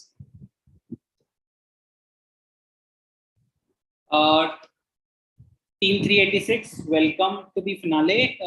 You have 8 minutes for yourself, 5 minutes for your presentation, and 3 minutes for Q&A. Your time starts now. Best of luck. Yes, sir. Thank you. Good afternoon, everyone. This is Team 386, and this is our presentation. The problem statement. Each day, a staggering 330 million pounds of food is wasted. Lack of centralized platforms and coordination leads to inefficiency in combating food waste. Our website aims to combat food waste and hunger by providing a platform for people to donate food to those in need.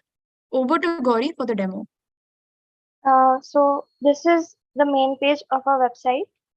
We are demonstrating here the upcoming events and the best volunteers that we have. So we have the option of sign up. The sign up, I have already signed up as a donor and as a NGO. So I will just show you the login. So this is the donor login. Now I have logged in as a donor. As you can see on the screen, you can see the recent donations that I have made. These recent donations, also we have the option to donate food. In order to save the time, I have already filled it with some values. Now I make this donation and you can see the donation has been made. So we also have the option to see the NGO map. It shows the nearby NGOs that we have in my place. So if I have any NGO on my way, I can drop off my food there. So we also have the upcoming events. Here we can see there is a charity gala night. These events are scheduled by any NGO. We also have the option to see the leaderboard. So whichever donor has made the highest donations in the week, his name is displayed on the leaderboard. So on the part of NGO side, we have registered as an NGO and I will just log in. So NGOs can see the recent donations that have been made by the donor.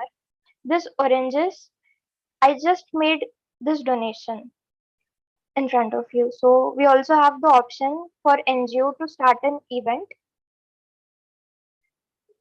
Just in order to save the time, I have also filled these fields already. So we have this event scheduled, food donation drive, and this is the event description for this. So I just say schedule event. Oh, I'm so sorry. So food donation drive. I can fill the date and the time. Contact name, contact number, and event description.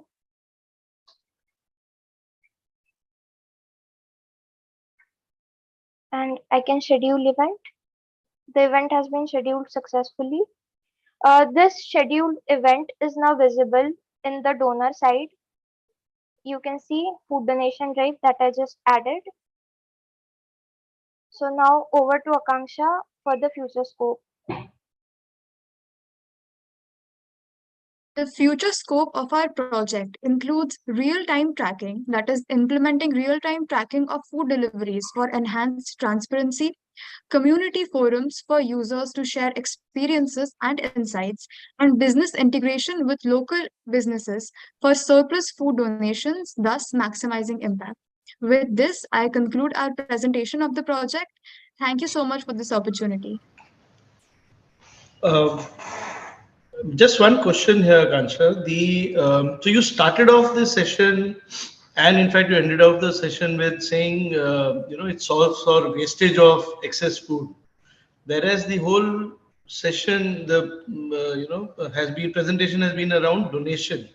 There is a difference between the two, right? As in, how are you solving for that?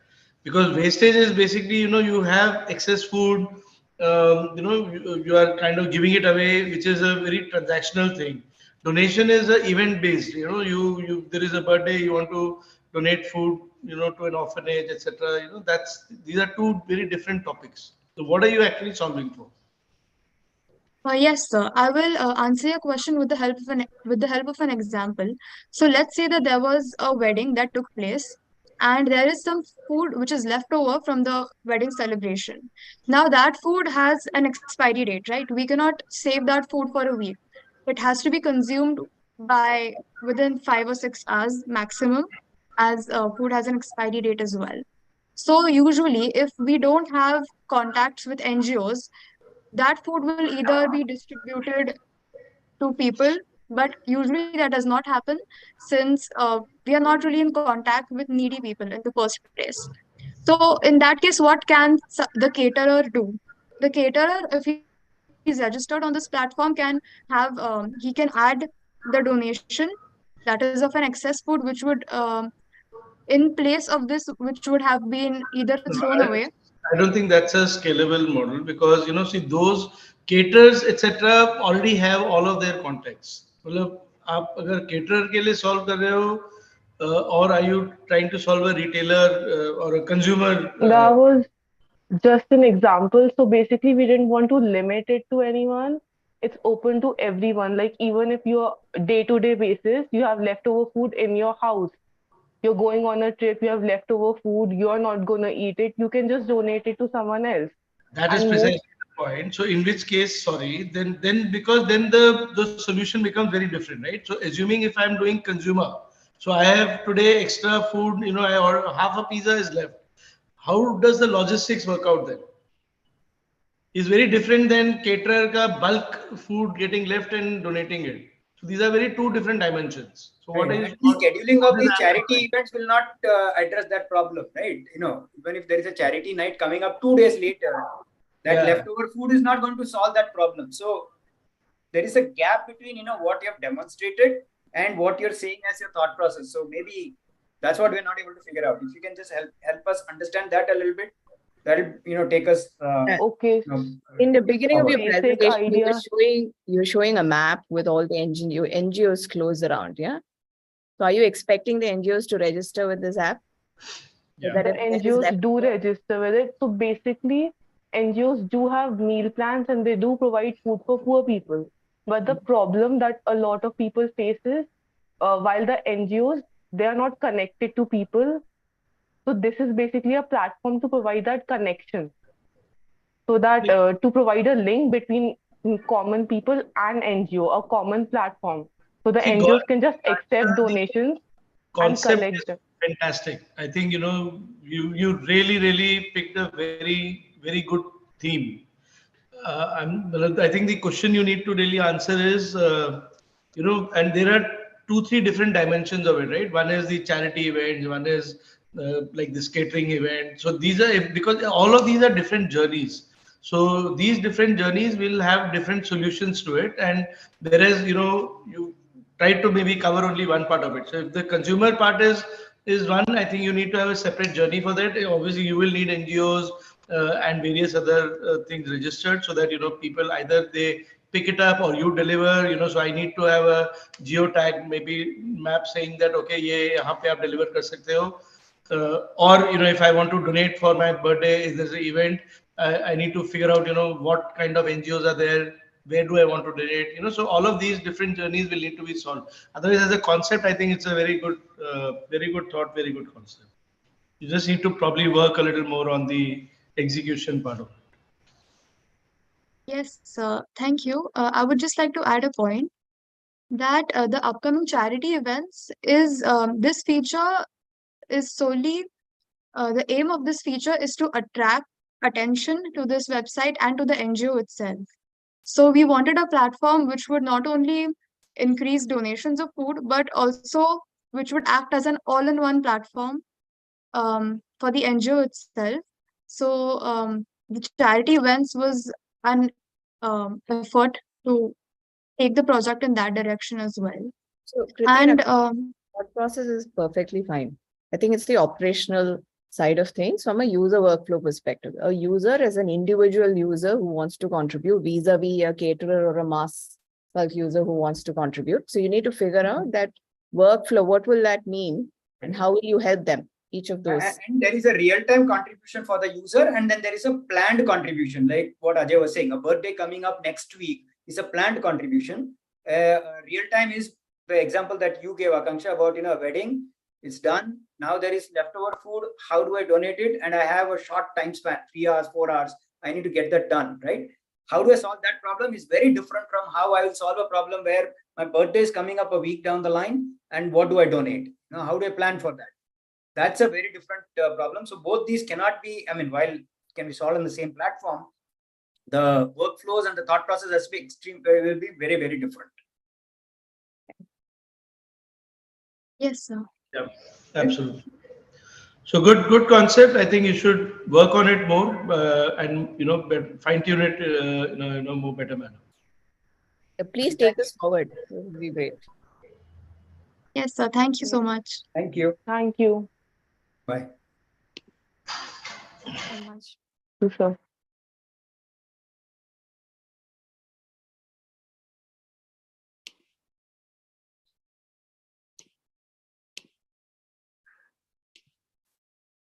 Right. So we have the final team here, team 476. Like 476. Right. This is the last team.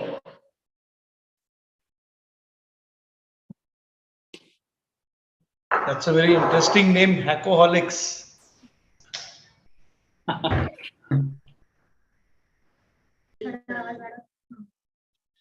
just a minute, sir. Right. Can you guys hear us? Yes, sir. Yes. Chalo, perfect. Guys, best of luck. You have 8 minutes, 5 minutes for your presentation. We'll have a hard stop at 2:26. Post that 3 minutes for Q&A. Best of luck. Yes. Thank you, sir.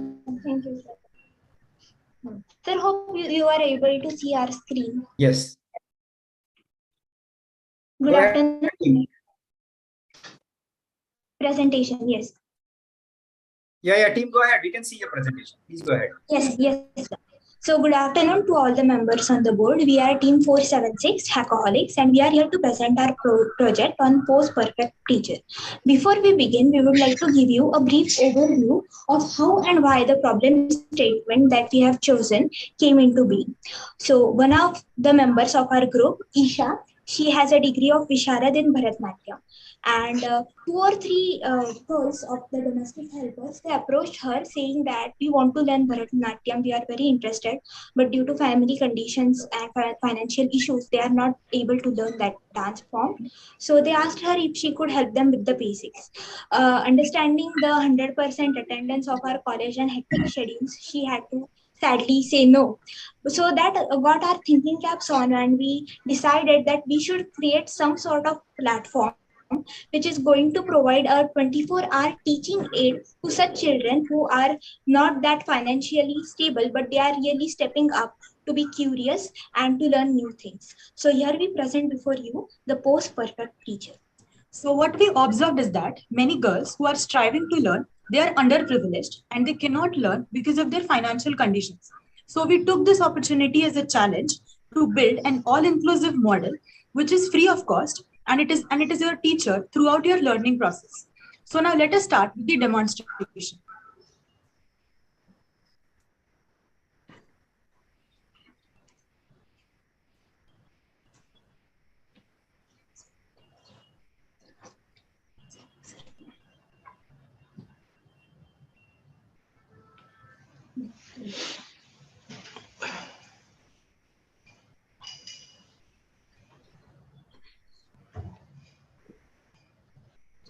You're on mute, guys. Hackaholic team, you're on mute. We can't hear you. I'm trying to demonstrate something with their. Oh, there. Can you hear us now? Yes, we can hear you now. So this is the home page of our module, and there are two sections: yoga and Bharatanatyam. So here, let us start with the Bharatanatyam section. In this section, there is a short warm-up video. After that, there are 3 modules. In the second module, there are 28 asayukta mudras. You can analyze the pictures and then start performing. This is Mushti.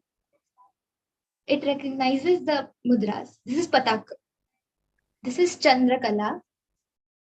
It also adds error. Similarly, we also have the yoga, where there is 3 levels, and for each level there are many poses.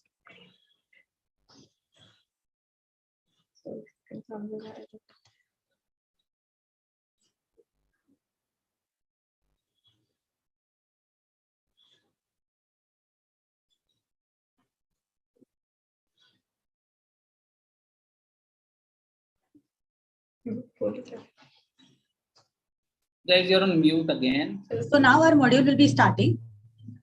Here is the yoga module. Each module has asanas according to the difficulty level. They go hand in hand with the modules of Bharatanatyam.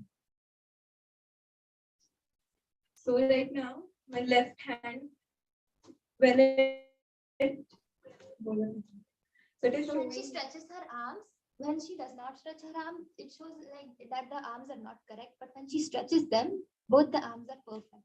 In the perfect position. It continuously monitors the hand. When she starts dancing, the hand angles are continuously monitored. So it checks whether perfect position is maintained along with the right angles.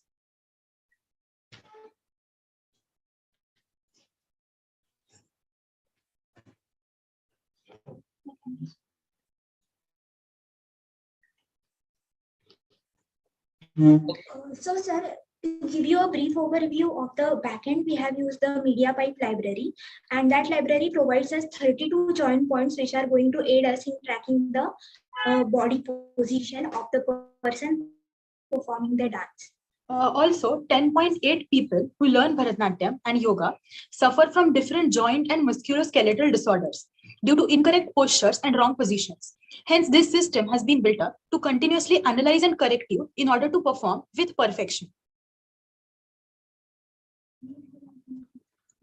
So this is a model, And we are open for questions. So actually, in the world of Zumba and Bollywood music, pose perfect preacher brings the essence of Indian classical dance forms, and this can be extended to any dance form such as Kathak or even Kuchipudi and other dance forms. It can be also done for other applications wherein the pose plays an important role. So this can be used dynamically for any of the models which can be useful in pose estimation and detection.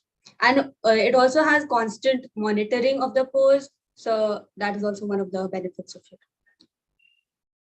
Thank you, sir. Very good Thank you. demo. Open to questions. Very good demo. And just a question, is there existing data sets for these dance forms? We have used a machine learning algorithm known as random forest classifier. And yes, we have researched over different dance forms, different performances, have tested the accuracy. And for aesthetic purposes, we could not show the angles, but we have encoded the correct angles so that the person is going to be having the perfect accuracy only at that specified angles. So yes, ma'am, there are data sets, the data has been trained, and multiple images and videos have been encoded in this. Okay. I have just 2 questions. One is the camera position. How do you make sure that you get the right camera position that will capture the right posture or the pose? So we actually, we will actually. Let me complete the question. The second question is on the facial expressions. Are you only looking at the hand and the leg posture, or are you also looking at facial expression, because that's a key component for dance. Yes, sir. For facial expressions, we were also building a machine learning model for facial expression, but we had some errors. So we are working on that because it has to constantly monitor, and there are 9 expressions, main expressions. Navarasas, what we say. So we are working on that, and that is definitely That gonna is something be that is step which we will be definitely employing it in this, yeah. to make it a Fully holistic way to learn dance. We have also collected the data set for the same. What about camera position? So for camera positions, we are going to give them pop-up messages. For example, if a particular pose is to be done with a horizontal camera orientation, then we will give them a pop-up message ki make your camera facing left or like that. As of now, we don't have any settings for the camera, but we will surely do it in the future. And there is a parameter known as build. So one of the benefits of that parameter is going to be the fact that Isha can dance at some distance from the camera, and she can also be close to the camera, and it is going to track in both the ways. Yeah, the distance will not matter to some extent. Okay, I'm good from my side. Me too. Okay. So thank you, team.